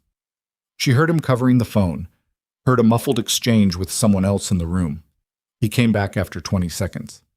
I need 2 hours to get a team in position. You have 90 minutes, she said. I'll hold the ship until then. After that, I can't guarantee the hold doesn't get challenged from another direction. A pause. Agreed, he said. She hung up. She looked at Lucien. 90 minutes, she said. He nodded. Her phone buzzed. A text message from Ferrante. Marco called an emergency council session. Noon today, estate dining hall. He's framing it as a stability vote. She read the message twice. A stability vote at noon. Marco was not waiting for her response to his ultimatum. He was running both tracks simultaneously, pressuring her privately while moving publicly, trying to get a quorum of capos into a room before the federal verification cleared the container. If he got that vote before the container was opened, he could frame the entire situation as an internal family matter. Evelyn's unauthorized control of assets, Lucien's loss of confidence, Marco's emergency stabilization effort, clean and internal, resolved before any outside element had a chance to weigh in. She typed back to Ferrante, keep Ricci and Benetti away from the estate until I contact you. Do not go yourself. Do not acknowledge the session. She put the phone down. She stood up from the kitchen table. She felt something happening in her chest that was not fear exactly. It was something sharper than fear and more focused, the sensation of a situation compressing to its essential point. He's calling a council session for noon, she said. He's trying to hold the vote before the container clears. Lucien looked at her. If we're not in that room, she said, he wins without firing a shot. We can't be in that room, Lucien said. If we walk into a session Marco has staged, with Calabrese already on his side. I know. She pressed her fingers against the kitchen counter and looked at the surface of it. The grain of the wood, the small imperfections in the finish. She made herself think, made herself push past the compression in her chest and look at the geometry clearly. I know. Which is why we need to change what that room contains before noon. She picked up her phone again. I need to make one more call, and you're not going to like it. He looked at her. I need to call Don Ferrante, she said, and tell him to contact every sound capo and tell them to be at a different location by 11:30, not the estate, somewhere neutral, Ricci's warehouse in Trenton. Ferrante knows it. You're calling a counter session, Lucien said. I'm calling the real session, she said. Marco can have the dining hall. We'll have the people who actually matter. She paused. But Lucien, she looked at him directly. When we walk into that room, it has to be together, both of us. Because if you walk in and I'm not beside you, they see a man who lost control of his own house trying to reclaim it. And if I walk in without you, they see... She stopped. A woman taking over, he said. Yes. He was quiet. So it has to be both, she said. Which means you have to stand next to me in front of every capo who was at that table 2 nights ago and let them see that you understand what happened and what it means. She held his gaze. Can you do that? He looked at her for a long time. His jaw worked. Something moved across his face that she had not seen there in years, possibly not since the early part of their marriage, when he had still been capable of letting her see past the performance. I don't know, he said, which was more honest than she had expected. Then figure it out in the next 90 minutes, she said, because that's all the time we have. She called Ferrante. She gave him the instructions. She called Dario and confirmed the shiphold was holding. She opened her laptop and pulled up the documentation package she had been building since 2 in the morning, the full evidentiary file, organized cleanly, labeled with timestamps and source codes, the kind of documentation that told a story without needing anyone to narrate it. She was halfway through the final cross-reference when her laptop chimed with a notification from the secondary monitoring layer. She opened it. The notification was not from the estate camera system. It was from a different node. one she had installed 3 years ago in Marco Viscari's own office at the Moretti Operational Building downtown. A passive monitoring node, dormant for most of its existence, that activated only when a specific set of keywords appeared in close proximity on a network it was connected to. The node had activated 47 minutes ago. It had captured a 12-minute audio segment from Marco's office. She opened the audio file. She listened. For the first 11 minutes, she heard Marco's voice and Calabrese's voice, and a third voice she didn't immediately recognize, discussing the council session, the framing of the stability vote, the documentation Marco planned to present. It was damning, and it was expected, and it confirmed everything she already knew. Then, in the final minute, Marco said something she had not expected. He said, "The Ferrante problem solves itself after the vote. He's too old to fight it and too proud to accept it. He'll step down or he'll be removed. Either way, he's not a factor by the end of the week." And then the third voice, the one she hadn't recognized, said, "And the woman?" And Marco said, "She's not a problem. She was never the problem. She's leverage. As long as she's outside the organization, she's useful. The moment she tries to come back in," he paused, there was the sound of something being set down on a desk. "She doesn't come back in." The audio file ended. Evelyn sat very still. She did not come back in. She played the final 30 seconds again. She listened to the specific weight of that phrase, the particular way Marco said it, with the casual certainty of someone who has already made a decision and is simply informing others of its existence. She did not come back in. She looked up from the laptop. Lucien was across the kitchen, his back to her, looking out the window at the gray morning. He had not heard the audio. She had been listening through an earbud. She took the earbud out. She looked at the laptop screen. She looked at Lucien's back.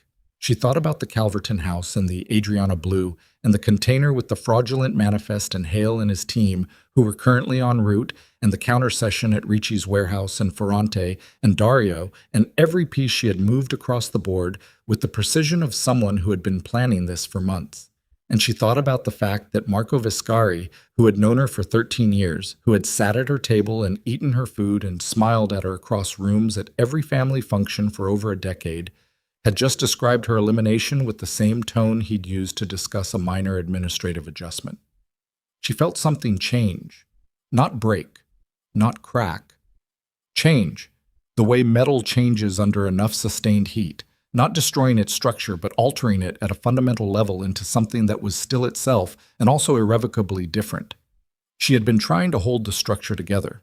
She had been trying to protect the organization, the employees, the legitimate operations, the stability that she had spent 11 years building because she believed in it and because the alternative was chaos, and because some part of her had still believed, somewhere underneath everything, that she was working within a system that had some basic reciprocity to it. The audio file ended that. There was no reciprocity. There had not been for a long time, if there ever had been. She had been maintaining a structure that treated her as a tool and was now treating her as a threat. And the man who had weaponized her husband's arrogance and her own careful invisibility against her had just made clear that his plan for her, once she was no longer useful as leverage, was the kind of plan that people in this world described with pauses and the sound of something being set down on a desk.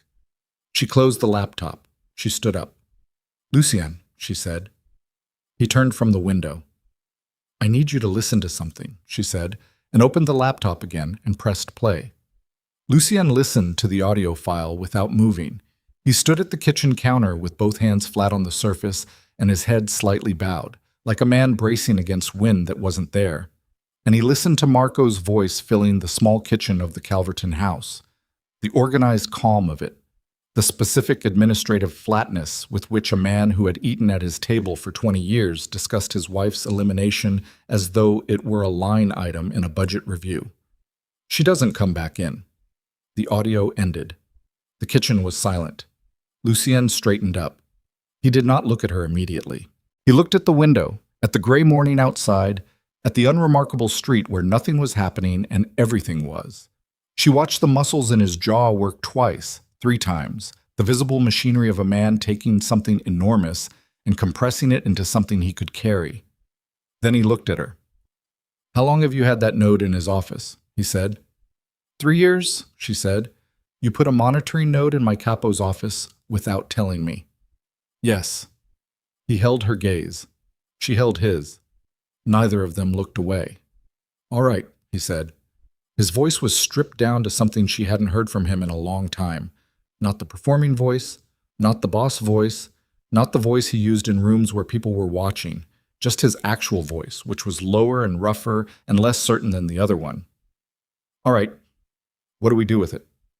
The audio goes into the documentation package, she said, along with the manifest discrepancy and the Veltri communications and the server room log. The whole package goes to Hale when his team clears the container. She was already moving, already pulling the laptop toward her, already working. But we need to be at Ricci's warehouse before Marco realizes the counter session exists. If he gets there first, if he puts people at the location before our capos arrive. He won't, Lucian said. Ricci's warehouse has been a Moretti safe location since before Marco was made. He doesn't have operational coverage there. You're sure? I'm sure. A pause. About that, I'm sure. She looked at him. He looked back. They both understood what was in the space between those two sentences. The inventory of things he had been sure about and been wrong, and the narrowing of that inventory to what remained. Then we leave in 20 minutes, she said. She finished the documentation package in 14 minutes. She transferred it to a secure external drive, made an encrypted copy to a cloud server Hale's team had access credentials for, and sent a confirmation text to Hale that the full evidentiary package was staged and ready for retrieval once the container verification cleared. Hale responded in under a minute. Team at port. 90 minutes from board. She pocketed the external drive. She put on her jacket. She picked up her bag. Lucien was already at the door. They drove separately, her in the gray sedan and him in his car, taking different routes to Ricci's warehouse in Trenton, which occupied a full city block near the river, and from the outside looked like exactly what its permit said it was, a commercial freight storage and distribution facility, which it also actually was, because the Moretti family had always believed that the best cover for an operation was an operation. She arrived first. She pulled into the loading bay entrance, and Ricci's man, a heavy-set Sicilian-American named Tomas, who had worked the warehouse for 12 years, waved her through without hesitation. Inside the bay, 3 cars were already parked. Ferrante's, Ricci's, and one she recognized as belonging to Benetti's driver. She walked through the warehouse floor, rows of palletized freight, a smell of cardboard and machine oil and cold concrete, to the back offices where Ricci kept a conference room that had been used for exactly this kind of meeting before. It was a plain room. Folding table, mismatched chairs, a whiteboard that nobody had erased from the last time someone used it. No chandeliers, no crystal, no ceremony. Ferrante was there. Ricci beside him, thick-armed and serious, a man who processed the world through the specific lens of someone who had built things with his hands and distrusted anything he couldn't physically account for. Benetti in the corner, nearly deaf, holding a paper cup of coffee in both hands and watching the door. 2 other men she recognized as Capo level, Mancuso and a younger one named Trezzi, who had come up through the Baltimore operation and whose loyalty Ferrante had vouched for. They looked at her when she walked in. She said, "Thank you for coming." Ferrante nodded. Ricci said nothing, but his presence in the chair was its own form of statement. Lucian came through the door 4 minutes later. The room changed when he entered, not dramatically, not with any obvious shift, but she felt it. The specific recalibration of every person present as they adjusted to having both of them in the same room at the same time. It was the adjustment of men who had been operating in a context where the marriage was a fracture point and were now being asked to process the sight of Lucien Moretti walking into a room behind his wife and sitting down at the same table. He sat to her left, not at the head of the table, beside her. She did not comment on it. She started talking.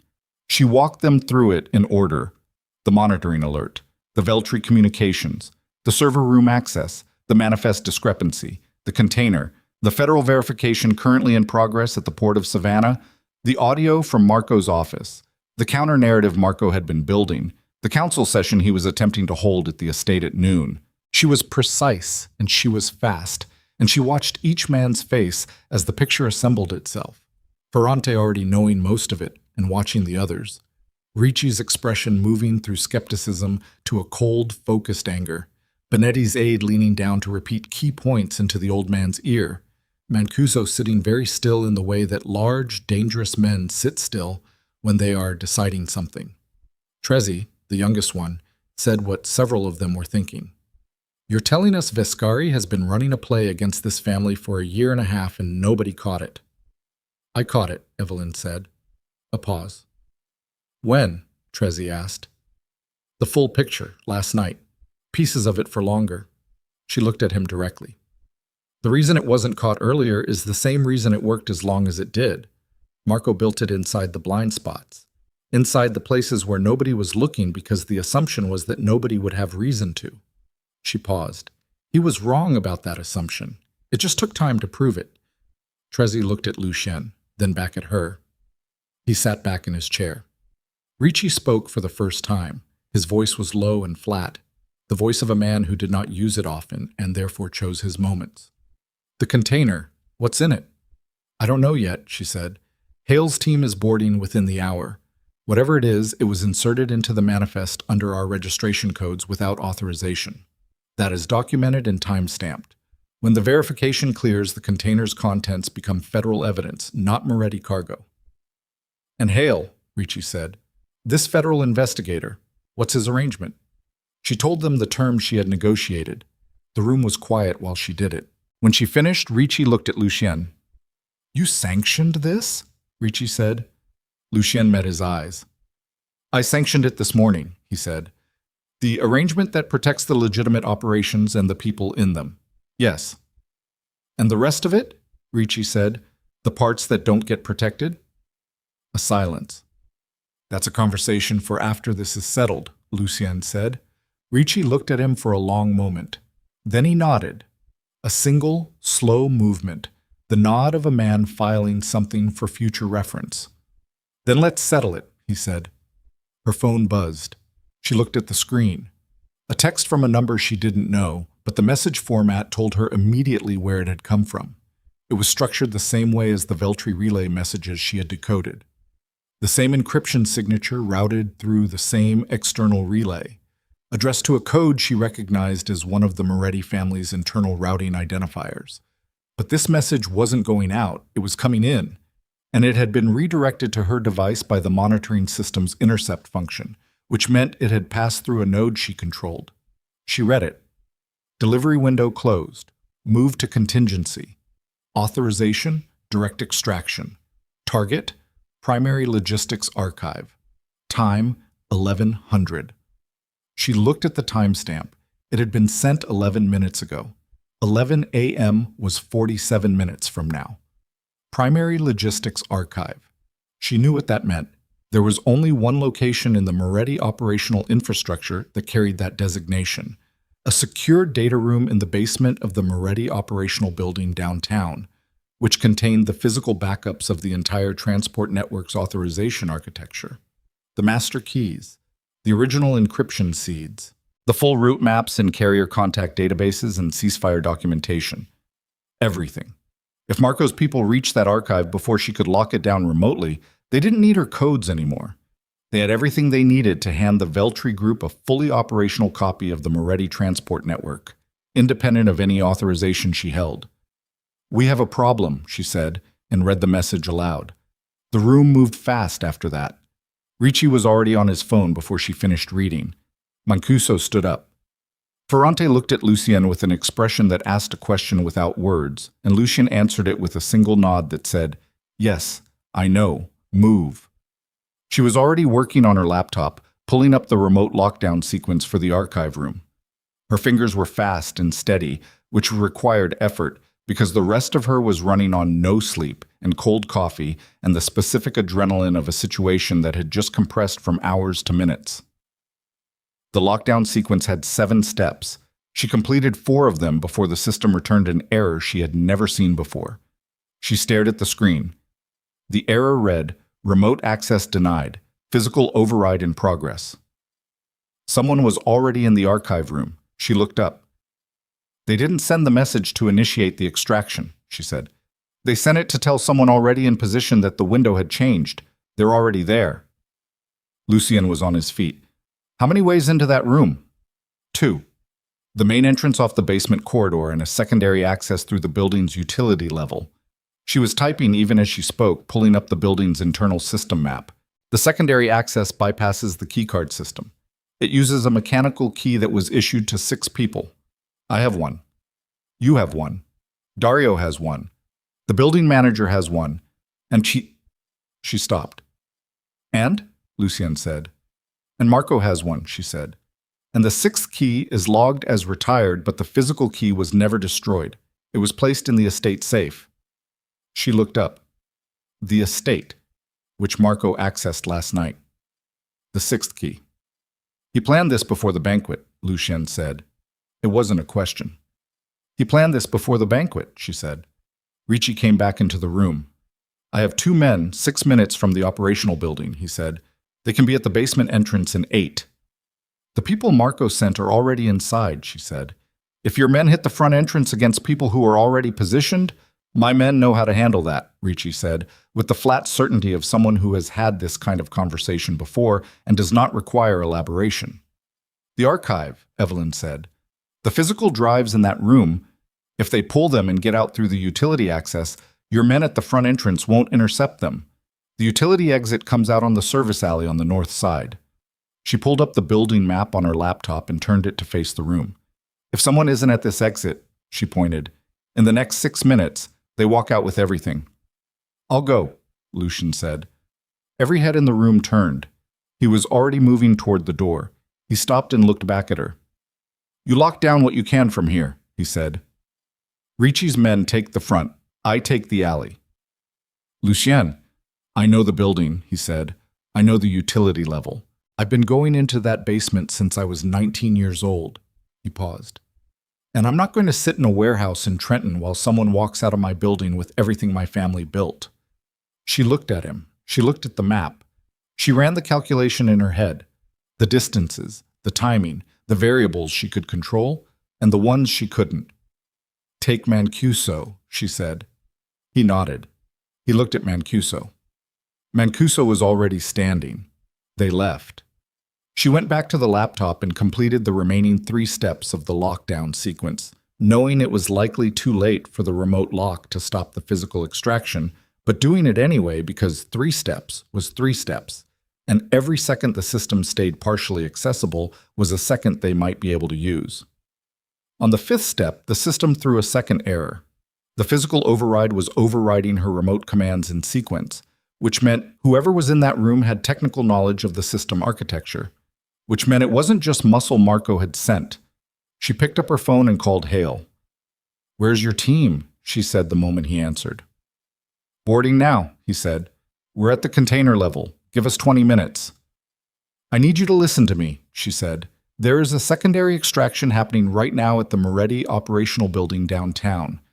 Physical drives from a secured archive. If those drives leave the building, the evidentiary picture changes and Marco Viscari's people have what they need to complete the Veltri transfer independently. She paused. Can you get a federal presence to that building? A pause on Hale's end, the sound of movement, voices, the metal resonance of a ship's interior. I can make a call, he said, but I need something in return. Right now, before I make it. What? The audio you mentioned. From Viscari's office. I need it transmitted to my secure server in the next 5 minutes, or I can't justify the resource deployment to my supervisors. She looked at the external drive in her jacket pocket, the full documentation package. She had planned to transmit it as a complete unit after the container verification. Staged, controlled, on her terms. There was no more on her terms. She pulled out the drive, plugged it into the laptop, and began transmission. Sending now, she said. All of it, not just the audio. Understood, Hale said, and she could hear him already moving, already talking to someone else, the rapid layered communication of someone orchestrating multiple things at once. I'm making the call. She watched the transmission progress bar, 40%, 50. The warehouse was quiet around her. Ferrante sitting across the table watching her work, Ricci on his phone in the corner, Benetti's aide murmuring in the old man's ear. Trezzi standing near the door with his arms crossed, doing the math on something in his head. 70%. Her phone rang. Not a number she recognized. She answered it. Mrs. Moretti, Carver's voice. Marco's intermediary. Your 2-hour window expired 9 minutes ago. I'm aware, she said. Mr. Vescari is proceeding with the submission. Mr. Vescari, she said, should be aware that federal investigators are currently boarding the Adriana Blue, and the full documentation package, including 18 months of his communication history with the Veltri Group and an audio recording from his office, was transmitted to federal evidence servers approximately 40 seconds ago. She watched the progress bar. 90%. Tell him I said the window is the one thing in this situation he no longer controls. A silence on the line. I'll pass that along, Carver said. Do that, she said, and hung up. 100%. She closed the laptop. She looked at Ferrante. It's done, she said. He nodded slowly. And now we wait. Now we wait. She did not wait well. None of them did. The conference room in Ricci's warehouse had the specific tension of a space containing people who were accustomed to action and were now required to be still while other people acted, which was its own variety of suffering. She checked her phone every 40 seconds. Ferrante sat with his hands folded and his eyes on the middle distance, and his stillness was the genuine kind, the kind that came from age and practice rather than control. At 10:58 a.m., Lucian called. We're at the alley, he said. His voice was tight, slightly out of breath. North side. There's a van parked at the utility exit. It was here when we arrived. Is it running? Engine's cold. A pause. They haven't come out yet. Ricci's men? They hit the front entrance 2 minutes ago. I can hear it. A pause. And she could hear it too. The distant compressed sound of something happening, nothing specific enough to interpret. Then nothing. Then Lucien's breathing, which was faster than it should have been. Lucien? She kept her voice flat. Talk to me. Movement at the exit, he said. Someone's coming out. She heard Mancuso's voice, low and sharp, saying something she couldn't make out. She heard Lucien move, the sound of his footsteps on wet pavement, rapid, decisive. Then the line went complicated. She heard voices she didn't recognize, raised and then cut off. The percussive thud of a physical confrontation, someone's sharp exhale of pain. She couldn't tell whose. She gripped the phone and said his name twice and got no response, and then the line was silent for 11 seconds that felt like a structural failure happening in her chest. Then Lucien's voice. We have them. She exhaled. 3 of them, he said. 2 drives. They didn't get out. She closed her eyes for exactly 1 second. Then she opened them. Are you hurt? A pause. Mancuso's got a cut on his arm. I'm fine. The drives are intact? They're intact. Don't move from that location, she said. Hale is sending federal presence to the building. Stay where you are and do not let those drives out of your hands. Understood. His breathing was steadying. She heard him shift, heard the distant sound of sirens beginning somewhere.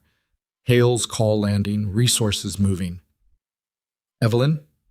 A pause. There's something else. She waited. One of the 3 men, he said. I know him. He worked for Calabrese. He's been on Calabrese's crew for 6 years. A pause. He was at the banquet 2 nights ago. He was in that dining room. She absorbed this. Calabrese isn't just a witness, she said. He's a participant. That's how it looks. She thought about Ferrante's call the previous night. The casual conversation, the careful non-specificity. Calabrese on the phone to Marco within hours. Not because Ferrante had said anything that compromised the information, but because Calabrese was already Marco's, had already been Marco's, and any call from a senior Don about internal stability concerns would have been immediately relayed as intelligence. How long do you think? She asked. Not finishing the question, he understood it. I don't know, he said. Long enough that it doesn't matter when it started. She heard the sirens getting closer on his end. Stay on location, she said. I'll come to you. She stood up. She looked at the room. Ferrante, Ricci, Trezzi, Benetti, the plain conference table and the cold coffee and the whiteboard nobody had erased. "The archive is secured," she said. "Federal presence is on site at the operational building. The container verification should clear within the hour." She looked at Ferrante. "I need to go to Lucien." Ferrante stood. "We'll come." "Not yet." She picked up her bag. "When I call you, bring everyone here to the operational building, not the estate. Don't go near the estate until I tell you it's clear." She paused. "Marco is going to find out what happened at the archive in the next few minutes. When he does, he'll move. He'll either go for the estate or he'll run. Either way, I need to know which before you put anyone in his path." Ricci said, "I have people who can find out which." "Then find out," she said. "Fast." She drove to the operational building. She ran 2 yellow lights and did not care. The building was a 12-story structure in the financial district that housed the legitimate face of the Moretti business empire. A holding company, 3 subsidiary offices, the kind of corporate architecture that looked at home between the law firms and investment houses on either side of it. This morning it had 3 federal vehicles parked at irregular angles on the street outside, and a cluster of building security personnel standing at the main entrance looking confused and unhappy. She found Lucien in the service alley on the north side. He was standing with his back against the brick wall of the building, and Mancuso was beside him, pressing a folded cloth against his left forearm with the matter-of-fact manner of a man who has dealt with worse and found this manageable. 3 men were seated on the ground against the opposite wall, Marco's people. 2 of them holding visible injuries and 1 sitting completely still with the careful stillness of someone making a calculation. The drives were in Lucien's jacket pocket, which she could see from the outline. She walked up to him. She looked at him. The cut on his jaw she hadn't noticed on the phone. The dark marks starting to develop above his left eye. His jacket torn at the shoulder seam. The performance was completely gone. What was standing in front of her was just a man of 46 in a torn jacket in an alley who was breathing hard and looking at her like she was the fixed point. "Hi," she said. "Hi," he said. She put her hand out. He gave her the drives. She pocketed them. A federal agent appeared at the alley entrance, young, in plain clothes, with the specific look of someone who has been briefed on a situation in the last 30 minutes and is still assembling the full picture. He looked at Lucien. He looked at Evelyn. He looked at the 3 men on the ground. "Mrs. Moretti?" he said. "Yes," she said. "Agent Dawes, working with Investigator Hale. We've secured the basement level. We need to collect those drives and establish a chain of custody." She looked at the drives in her pocket. She looked at the agent. "My attorney will be present for that," she said. "She's en route. 20 minutes." The agent started to say something about federal protocol. 20 minutes, she repeated with the specific quality of someone who is not negotiating. "You've waited 3 years for a case against the Veltri Group. 20 minutes for proper chain of custody documentation won't break it." The agent looked at her for a moment. Then he nodded and stepped back. Her phone rang. Ricci. "Marco left the estate," Ricci said. 20 minutes ago. He took 2 cars, 4 men. He's heading south on the interstate. Running. She thought about what that meant. Marco, who had spent 18 months constructing an architecture of betrayal with the patience of someone who believed he had unlimited time, now moving fast and south with 4 men and whatever he'd managed to grab before the situation collapsed. The council session he'd called for noon was now 40 minutes away, and he had already abandoned it. "Which route south?" she said. "Coastal, the way the shipping routes run." Of course, not running randomly. Running toward the one piece of the operation he might still be able to access. Not the archive, which was now federal. Not the estate, which was compromised. The port. Specifically, one of the Moretti family's secondary port connections, a smaller facility 40 miles south that processed some of the coastal freight operations, and that Marco, in his capacity as senior capo, had direct relationships with. The Adriana Blue was anchored offshore with Hale's team on it. But there were other vessels. "He's going for the port," she said. "Not Savannah, the secondary facility, 40 miles south." She looked at Lucien Imesen. He was listening. He heard it. His jaw set. She called Hale. "Secondary port," she said when he answered. 40 miles south of Savannah. Marco Viscari is in transit, 2 vehicles, 4 men. He has access to vessels at that facility. How long ago did he leave? 20 minutes. A pause. The sound of Hale making rapid calculations. If he's 40 miles out, he'll be there in 35 minutes, she said. You have less time than that if he goes faster. She paused. He knows those vessels. He knows the facility. If he gets a boat in the water before you have a presence there... I understand, Hale said. She heard him moving, heard the background sounds of the Adriana Blue shifting to voices and radio communication. I'm coordinating now. Can you give me anything on the secondary facility, layout, security, vessel registry? She could. She could give him everything. She had the facility plans in her documentation because she had the plans for every Moretti transport facility, had memorized their layouts the way other people memorize their home addresses. She gave Hale the berth numbers, the security protocol details, the names of the vessels registered to Moretti shell companies at that facility, the access codes for the dock entrance system. She gave him all of it. When she hung up, Lucien was watching her. You just handed him the secondary facility, he said. Yes. That's clean freight, legitimate cargo contracts. I know. She looked at him. Marco is going there. If he gets on one of those vessels, he's in international waters in 2 hours.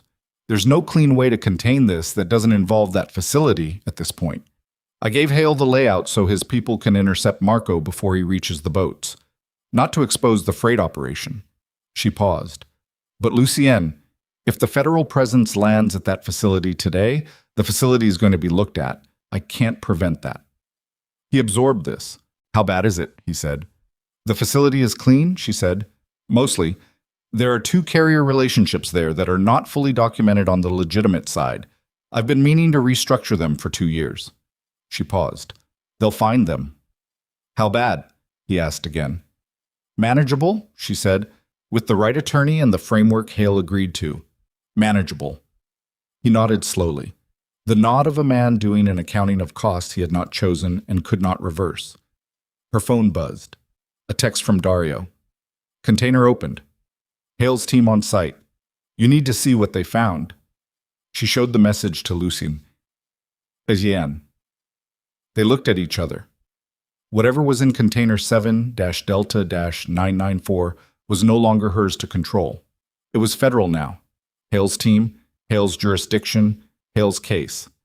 She had handed it over when she transmitted the documentation package, and whatever it contained was going to land where it landed, and the arrangement she had negotiated was either going to hold or it wasn't. She called Hale's direct line for the 3rd time in an hour. He answered immediately, and his voice had changed. The tired flatness was gone, replaced by something tighter and more focused, the voice of a man who has just found what he's been looking for. The container, she said. What is it? A pause. Mrs. Moretti, he said carefully, I need you to understand that what I'm about to tell you changes the scope of this investigation significantly. She waited. The container contains document archives, he said. Physical document archives. Ledgers, transaction records, communication logs, approximately 40 linear feet of paper documentation. Another pause. It's not cargo for the Veltri Group. It's Marco Viscari's personal records, 15 years of them. She went very still.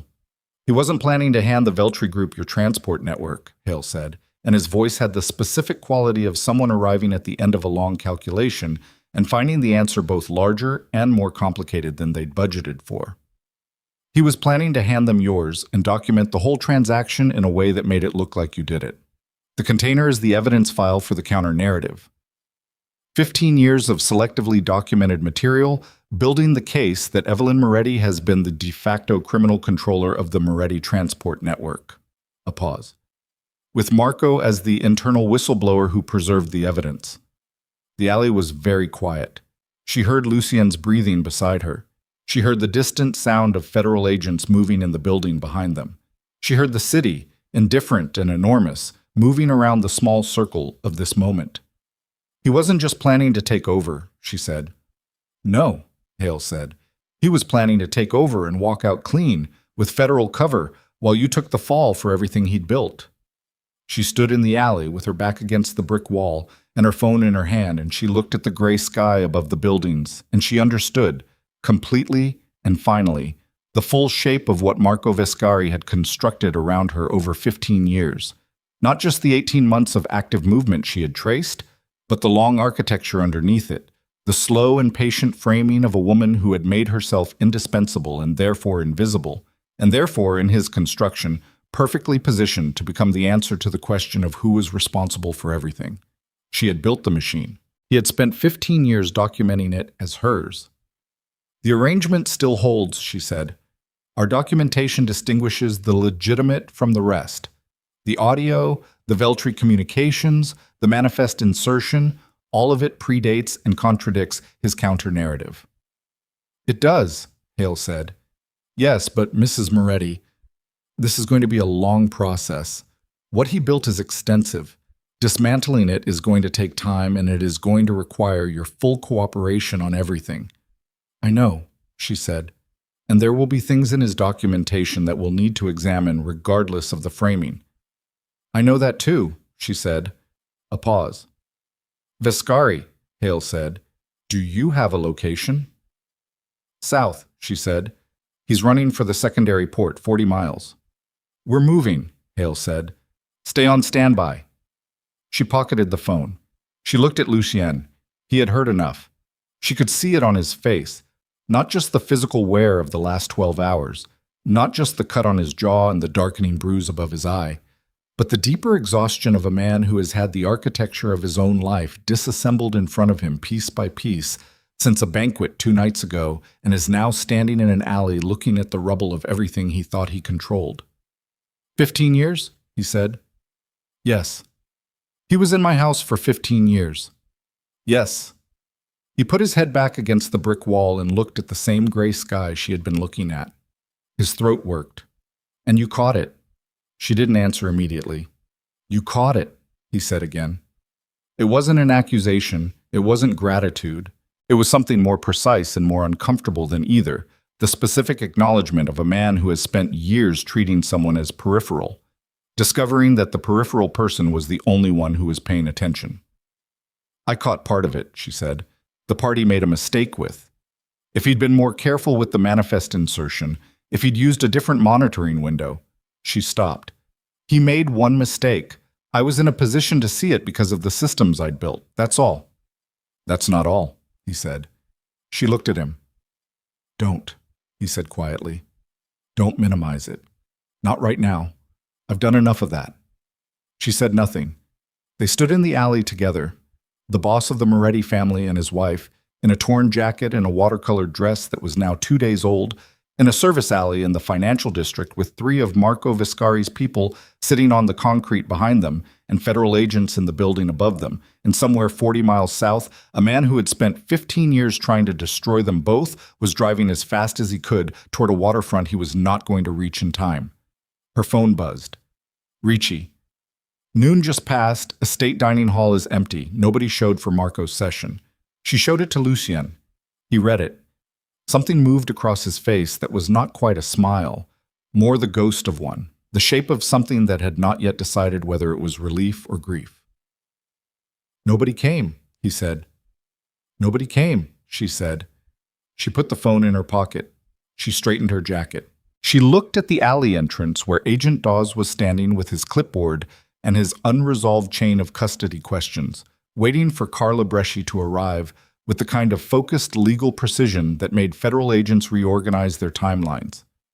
22 minutes until Carla. She looked at Lucien. When this is over, he said, and stopped. Don't, she said. Not right now. He nodded.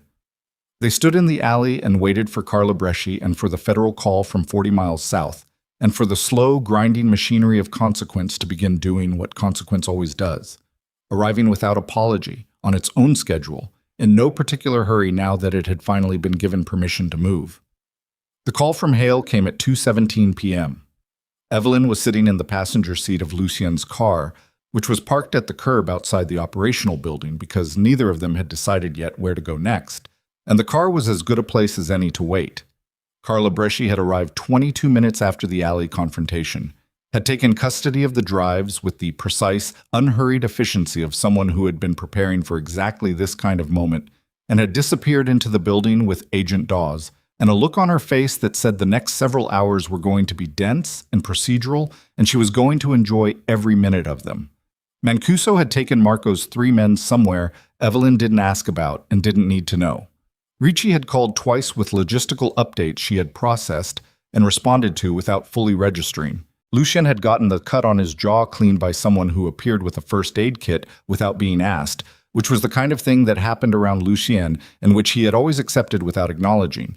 The invisible infrastructure of a life in which other people anticipated your needs because your needs were the needs that mattered. He was sitting in the driver's seat eating half a sandwich that the same person had produced along with the first aid kit. He ate it without tasting it, which she could tell from the mechanical quality of the movement. She had a bottle of water she was holding without drinking. When Hale called, she put it on speaker without asking Lucien if he minded. "We have Viscari," Hale said. She felt Lucien go still beside her. "Where?" she said. "Secondary port facility. He made it to the dock, but not to the water. Coast Guard interdiction, coordinated with our team on the ground." A pause. He didn't resist. When they came over the dock wall, he was standing at the end of the berth, looking at the water. Another pause, briefer. He had a phone in his hand. He was trying to make a call when they reached him. We don't know yet who he was calling. She thought about that image. Marco at the end of a dock, water in front of him and no way through it, phone in hand, still trying to find one more move. 15 years of patience and construction and careful architecture, and at the end of it, a man standing on a dock with nowhere left to go, trying to dial. "The container documentation," she said, "his counter-narrative file, is now federal evidence," Hale said. "Our forensic team is going through it. Given what we've already received from your documentation package, the counter-narrative is going to be extremely difficult to sustain. The timestamps alone contradict his framing on at least a dozen key points." A pause. "Mrs. Moretti, I want to be honest with you about the process from here. This is going to move slowly.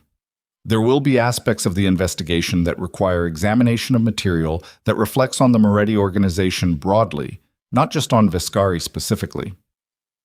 The arrangement we discussed, the framework protecting legitimate operations and their employees, that framework holds, but it's going to require ongoing cooperation and it's going to require patience." "I understand," she said, "and there will be things we find that neither of us has anticipated." "I know. Are you prepared for that?" She looked at the windshield, at the street outside, ordinary and indifferent, people moving past on the sidewalk with their ordinary afternoon purposes, unaware of and unconcerned with the specific weight of what was happening inside a gray sedan at the curb. "I've been preparing for it for 8 months," she said. "Yes." A pause. "There's one more thing." Hale's voice shifted slightly. Not softer exactly, but more careful. The way someone's voice shifts when they're about to deliver information they're genuinely uncertain how to frame. "In Viscari's documentation, the 15-year archive." Another pause. "There's a section that concerns your marriage. Specifically, there's documentation suggesting that your husband's relationship with Vanessa Hale, no relation to me, I want to be clear, was not something that developed organically. There are communication records indicating that the relationship was encouraged, and in some cases facilitated by Viscari's people over the course of approximately 14 months, with the explicit intention of creating the public fracture that occurred at the family council banquet." The sedan was very quiet. "He engineered it," Evelyn said. "The documentation suggests that yes, we can't speak to the nature of your husband's feelings or choices, those were his own. But the conditions that made the situation visible, the timing, the specific circumstances of the banquet, there's evidence suggesting those were not accidental." She said nothing. Beside her, Lucien had gone completely still. Not the stillness of someone who hadn't heard. The stillness of someone who had heard everything and was sitting inside it. "Thank you for telling me," she said to Hale. "I thought you should know before it surfaces formally," he said. She thanked him again. She ended the call. She set the phone in her lap. She looked at the windshield. Lucien put the remains of the sandwich on the dashboard. He put both hands on the steering wheel even though the car wasn't running. He looked at his hands. "I didn't know," he said. "I know," she said. "I want you to know that whatever I felt for her, I didn't know he was behind." "Lucien," she turned to look at him. "I know you didn't know. If you'd known, it would have been a different kind of betrayal, and we would be having a different conversation." She paused. "What you didn't know doesn't undo what happened, but it explains the shape of it." He was quiet. His hands on the steering wheel were tight enough that the knuckles had gone pale. 13 years, he said. He was patient enough to wait 13 years for the right moment. 14 months of active facilitation, she said. The patience before that was just watching, waiting for something to use. You gave him something to use. It landed the way it was meant to. Not cruel, not vindictive, but clean. The truth with no padding around it, which was the only version of it that was going to be useful to either of them at this point.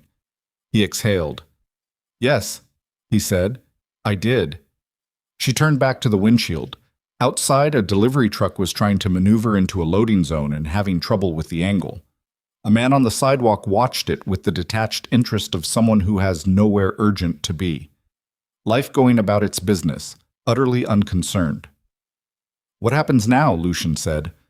Not operationally. She understood the question. "I don't know yet," she said. "There are things that need to happen first. The federal process, the family council, the real one, not Marco's staged version. The organizational restructuring." She paused. "One thing at a time. And us?" She was quiet for a moment. "One thing at a time," she said again, and he accepted that because there was nothing else to accept, and because some part of him, the part that had been listening, really listening, for the last 6 hours, understood that the question did not currently have an answer, and that pushing for one before the dust settled would be another version of the same mistake he had been making for years. She opened the car door. "I need to go back inside," she said. "Carla needs me for the chain of custody documentation." "I'll wait," he said. She got out. She walked back into the building. She spent the next 3 hours in a conference room on the 4th floor with Carla Bresci and Agent Dawes and 2 additional federal representatives who had arrived in the interim, going through the documentation package piece by piece, establishing provenance and timestamp verification and chain of custody for every element, answering questions with the precision of someone who had built the record she was now presenting and knew exactly where every piece fit. It was tedious, exacting work, and she was glad of it, because tedious and exacting was something her hands and mind could do on their own, while the rest of her processed what was happening in the background. The slow, seismic shift of a situation that had been in motion for 3 days and had now arrived, finally, at something that resembled solid ground, though the ground was still moving slightly underfoot, and probably would be for some time. At 5:45 p.m., Carla walked her out of the conference room and into the hallway and said quietly, "The framework is holding. Hale's supervisors have signed off on the preliminary arrangement. Legitimate operations are ring-fenced." She paused. "Evelyn, you built this case well." "I had 8 months," Evelyn said. "Most people in your position wouldn't have had the presence of mind to build anything. They would have been trying to survive day to day." Evelyn looked at her attorney.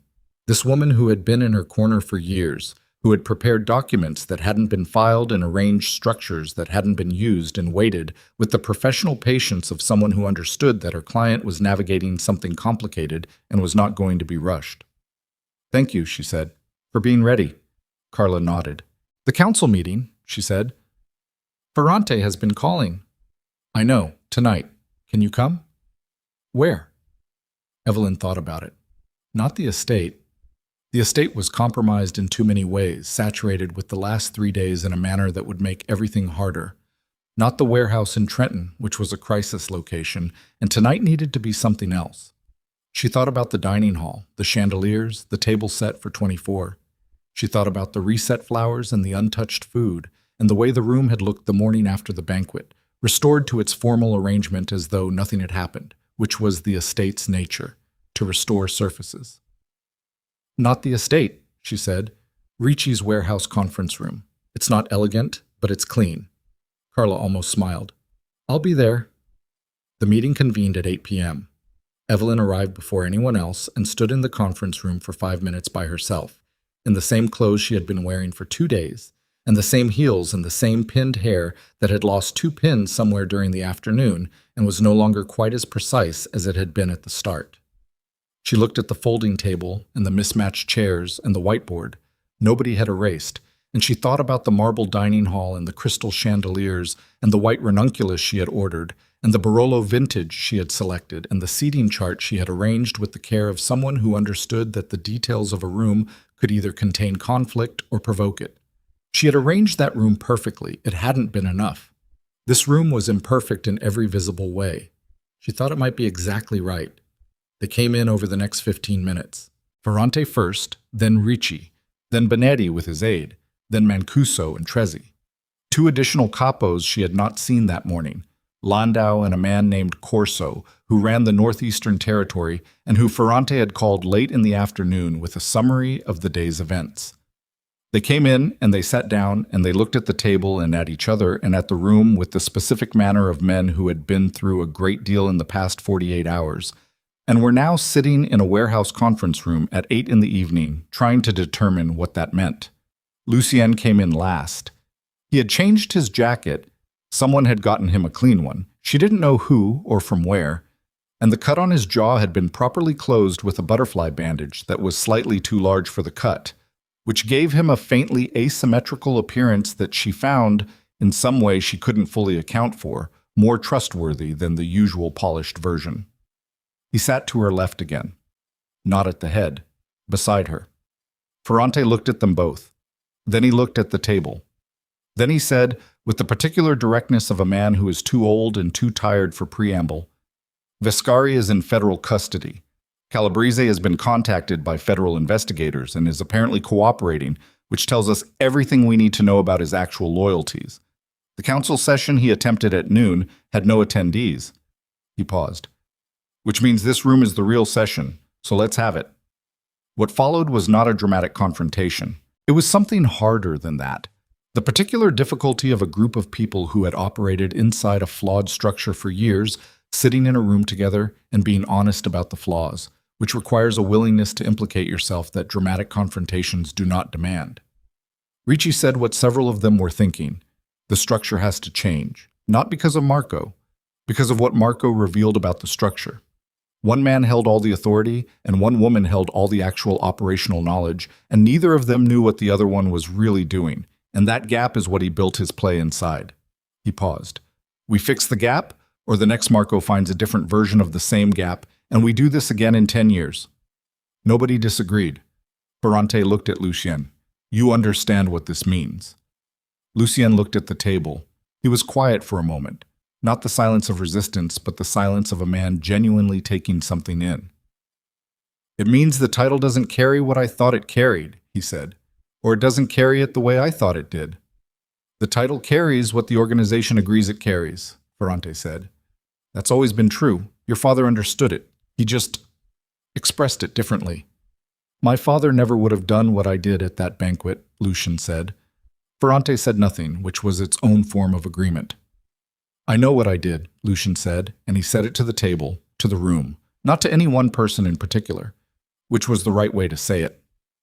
I know what it cost. I'm not going to sit here and ask for a vote of confidence based on 2 days of getting things right after years of getting things wrong. He paused. What I can tell you is that I understand the structure differently than I did 3 days ago, and that I'm prepared to operate within a structure that actually reflects how this organization works, rather than how I believed it worked. Trezzi, the youngest man in the room, said, What does that mean practically? Lucien looked at Evelyn. She had been waiting for this. She had, in the margins of the federal documentation session that afternoon, drafted a framework, not formally, not in any document she was going to present tonight, but in her head, which was where she had drafted everything for 11 years. The shape of something different. She talked it through. Operational decisions above a certain threshold required sign-off from a council of 3, not 1. The logistics architecture, the transport network, the route encryption, the supplier relationships, the ceasefire arrangements would be formally documented and formally administered, with transparent authorization structures that didn't live in one person's head or on one person's devices. A separation between what the organization did in the light and what it did in the dark, maintained not through willful ignorance, but through deliberate structural design, with the legitimate operations genuinely insulated from the other side, rather than nominally separated and actually intertwined. She talked about the Caruso ceasefire and what maintaining it actually required, and the 6 supplier relationships that would need to be restructured with proper documentation, and the 3 carrier contracts at the secondary port that federal scrutiny was going to require be renegotiated through legitimate channels. She talked for 22 minutes. Nobody interrupted her. When she finished, Ricci said, "You've been thinking about this for a long time." "Yes," she said. "Before any of this happened." "Yes." He looked at her steadily. "Why didn't you bring it before?" She looked back at him with the same steadiness. "You know why." He did. She could see it on his face, the slight tightening that meant he was registering something he would have preferred not to, because she had not been the person whose proposals were received at that table, because the dining hall, with its chandeliers and its ceremony, had a grammar that did not include her voice in that register, because the structure she was now proposing to restructure was the same structure that had made her invisible. And you did not, from inside that structure, propose to change it, because the proposal itself was not receivable from that position. Marco had known that. He had counted on it. He had built his architecture inside the certainty that she would never be able to say what she knew in a room where it would be heard. "Yes," Ricci said finally. "I know why." He looked at the table, then he looked at Ferrante. "I'm prepared to support the framework." Ferrante nodded. Benetti's aide leaned down and spoke into the old man's ear. Benetti listened. He looked at Evelyn for a long moment with the roomy, sharp-edged focus of someone who had been paying close attention from behind the screen of apparent infirmity. Then he nodded once, the nod of a man who has been in rooms like this for 50 years and has learned to recognize when something real is being said. Landau and Corso asked questions, specific, operational questions, the questions of men who were engaging with the framework rather than resisting it, which told her everything she needed to know about where they stood. She answered each question fully. Mancuso said little, but his presence in the room carried its own weight, and his silence was the silence of endorsement rather than reservation. Trezzi said, at one point, "And the Ferrara arrangement, the Sicilian contacts?" The room went slightly quieter. "Federal matter now," she said. "The container documentation is in Hale's custody. The Ferrara contacts are going to have a conversation with investigators that I cannot and would not try to prevent. The arrangement is finished. And our exposure from it?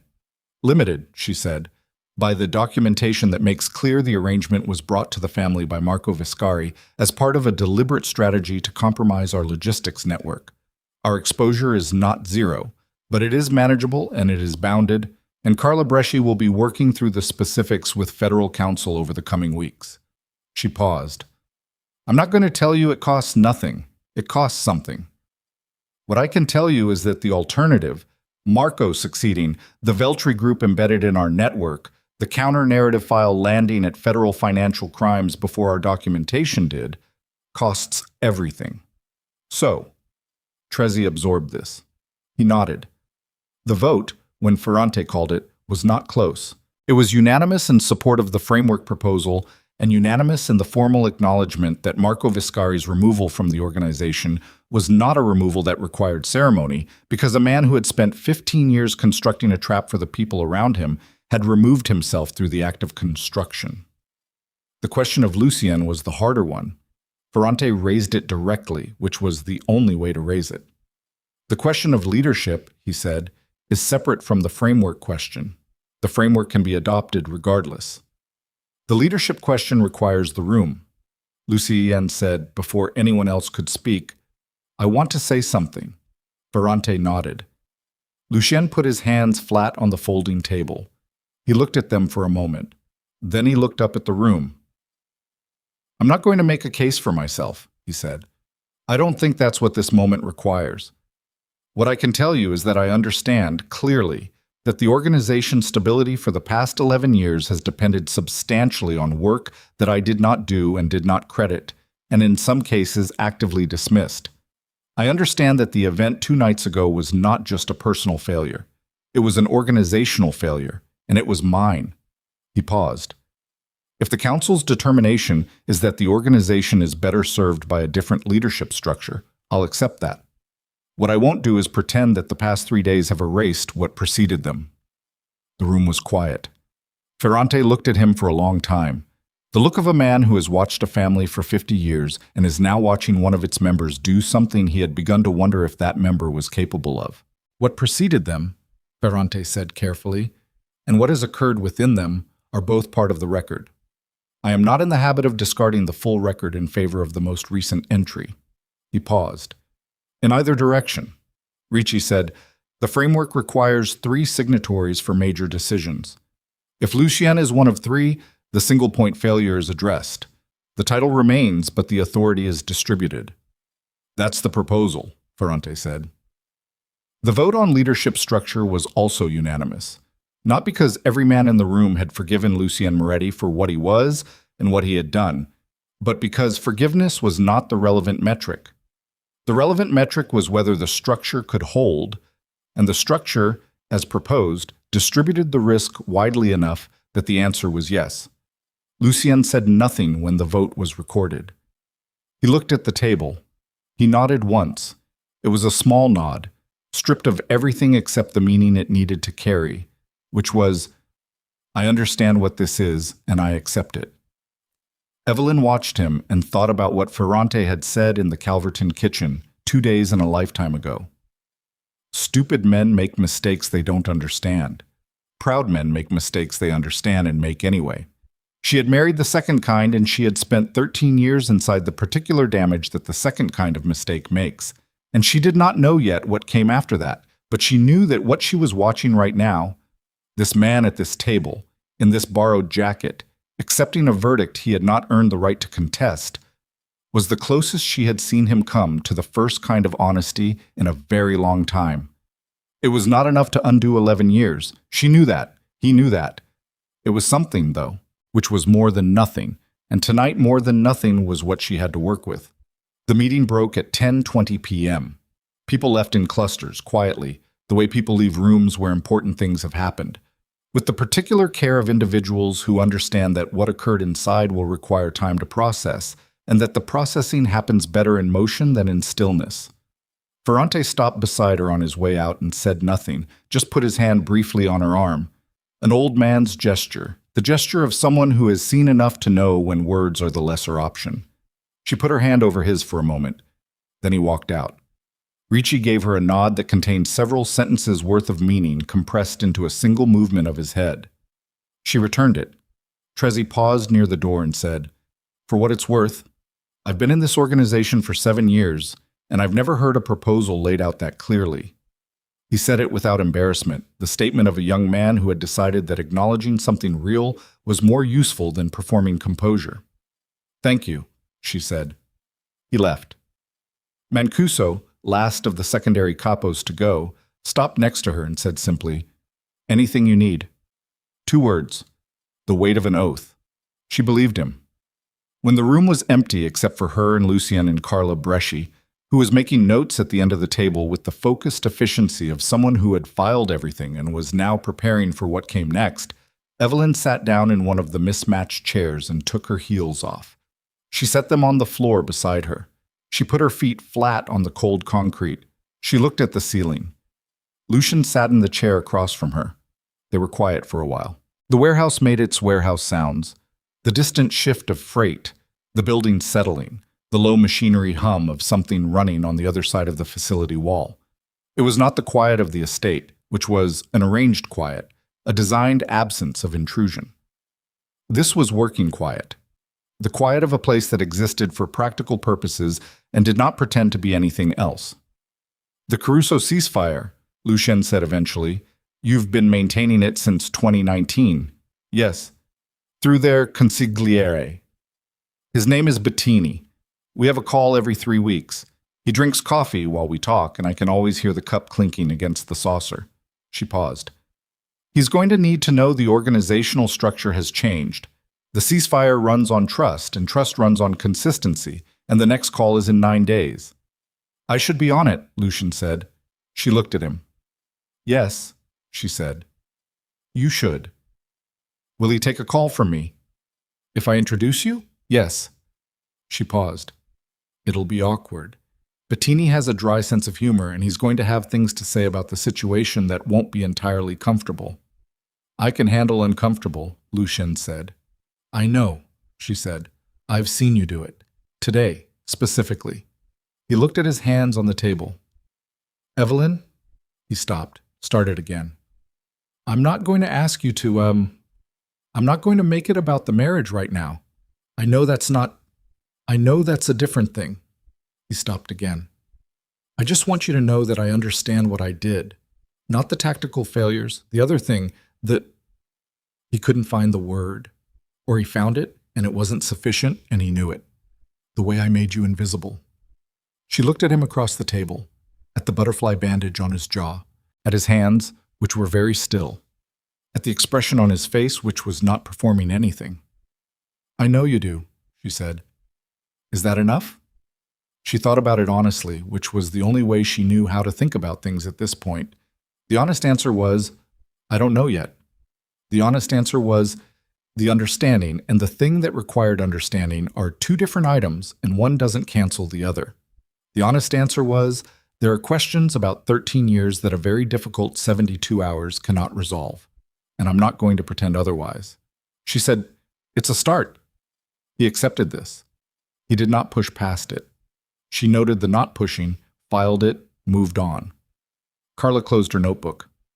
I'm going to head out, she said, with the discretion of someone who understands when a room needs fewer people in it.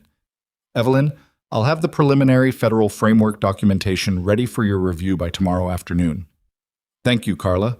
Carla put on her coat, picked up her bag, and walked out with the quiet efficiency of someone who had been extraordinary today and was not going to make anything of it. The warehouse was quiet. Evelyn picked up her heels from the floor. She looked at them for a moment. Good heels, expensive, the kind of thing you wear when you need to be taken seriously in rooms that don't naturally take you seriously, which had been every room she'd walked into for the better part of a decade. She set them on the table. I'm going to stay at the Calverton house tonight, she said. I'm not ready to go back to the estate. Okay, he said. The estate is going to need to be gone through carefully. Marco had access to the server room, the camera system, the keycard logs. We don't know yet what else he touched. Carla will coordinate with Hale's team on the sweep. I'll handle that, he said. And the legitimate business operations need a memo in the morning. Something from the holding company that explains the federal cooperation in a way that doesn't panic the subsidiary employees. Carla can draft it, but you should sign it. I will. She stood up. She carried her heels rather than putting them back on, because she had been wearing them for 2 days and her feet had earned the concrete floor. She picked up her bag. She looked at the whiteboard. Still unerased, some long-ago meeting's notes in faded marker, numbers and arrows and a name she couldn't read from this distance. She thought about the estate's dining hall, and the white ranunculus, and the Barolo, and the seating chart that had been so precisely arranged and so completely undone by one empty chair. She thought about the way the room had looked when she'd walked past it the morning she left. Reset, restored, the surface made smooth again, which was what surfaces did. She was not a surface. She had spent 11 years being treated as one, and the treatment had not changed what she was underneath it. That was the thing Marco had not fully understood, for all his patience and calculation. He had built his architecture around the assumption that her invisibility was structural, that she was invisible because she was negligible, and therefore the invisibility could be weaponized because she had no way to push back. He had not understood that she was invisible because she had made herself so, deliberately, because the alternative in the structure she inhabited was either conflict or erasure, and she had chosen invisibility as a form of agency rather than as an admission of powerlessness. The difference between those two things was everything. She walked to the conference room door. She stopped. She turned to look at Lucian one more time, sitting at the folding table in the warehouse conference room under the fluorescent light, with his butterfly bandage and his borrowed jacket and his hands flat on the surface of a table that was nothing like the one he was used to. He looked back at her. Get some sleep, she said. You too, he said. She walked out through the warehouse floor, past the palletized freight and the machine oil smell and the cold of the concrete under her feet, to the loading bay where her gray sedan was parked. She got in. She sat for a moment with the engine off, in the specific quiet of a car when everything else has stopped moving. She thought about Dario at his sister's house, waiting for the call that would tell him it was safe to go back to work. She thought about Hale on a ship in Savannah, going through 40 linear feet of Marco Vescari's careful documentation of everything she had built. She thought about Ferrante driving home through the city, and Ricci locking up the warehouse, and Benetti's aide helping the old man into his car, and Trezzi somewhere figuring out what the evening had meant. She thought about Marco at the end of a dock with a phone in his hand, trying to find one more move. She thought about the banquet, the chandeliers, the moment when Don Ferrante had set down his fork and said, with the flat weight of 7 words, what no one else in the room had been willing to say. She thought about the chair, one empty chair, and the particular silence that had followed it. Not the silence of defeat, but the silence of refusal. The silence of 12 men simultaneously declining to participate in something that was wrong. She had walked out of that room not in defeat, but in motion. And the motion had carried her through 2 days and a federal investigation and an alley confrontation and a warehouse meeting. And what she was left with was not what she had started with, and was not, yet, what she was going to build. But it was real, and it was hers in a way that the previous version had never been. Not the estate, not the title, not the elaborate invisible infrastructure of someone else's empire. This, the work itself, the actual thing. She started the car. She drove through the city, which was quiet at this hour. The specific quiet of a city at 10:45 p.m., which is not the quiet of emptiness, but the quiet of things happening in smaller rooms, in private, behind closed doors. She drove without hurrying. She went through one yellow light and stopped at 2 red ones, sitting at the intersections while the city moved around her at its own pace, unconcerned. She reached the Calverton house at 11:20. She let herself in with the key she had carried for 3 years. She turned on the kitchen light. The cold tea from 2 nights ago was gone. She had poured it out herself, she remembered, though she couldn't precisely remember when. The table was clear. The laptop was closed. She put water on for tea she would actually drink this time. She sat at the kitchen table and looked at her phone. She had 11 messages she hadn't answered, 4 calls she hadn't returned, 2 emails from Carla with preliminary documentation that could wait until morning. She set the phone face down on the table. The kettle began to heat. The kitchen made small sounds. The tick of the element, the settling of the house, the distant sound of a car passing on the street outside. She thought about what came next, because it was her nature to think about what came next, to be always mapping the terrain ahead, to be preparing while other people were still processing the present. What came next was a federal process that would take months, possibly years, moving at the grinding institutional pace of things that involved evidence and attorneys and jurisdictions and negotiations that were conducted in language designed to be exactly precise and therefore exactly slow. What came next was an organizational restructuring that would require sustained attention and the willingness to sit in rooms like tonight's room and be honest about things that were uncomfortable to be honest about. What came next was Bettini in 9 days, and the Caruso ceasefire, and the legitimate freight subsidiaries, and the carrier contracts, and the supplier relationships that needed to be rebuilt on cleaner foundations. What came next was all of that, every piece of it. She realized, not afraid of any of it. She was tired, genuinely, bone deep, the exhaustion of someone who has been running on purpose and adrenaline for 72 hours, and has now stopped moving long enough for the exhaustion to catch up. But underneath the exhaustion was something that had not been there before the banquet, or that had been there but buried so deeply under 11 years of careful invisibility that she had lost track of it. It felt like standing on solid ground for the first time in a long time. Not the marble floor of the estate's dining hall, which was smooth and cold and designed to make you feel the weight of other people's history.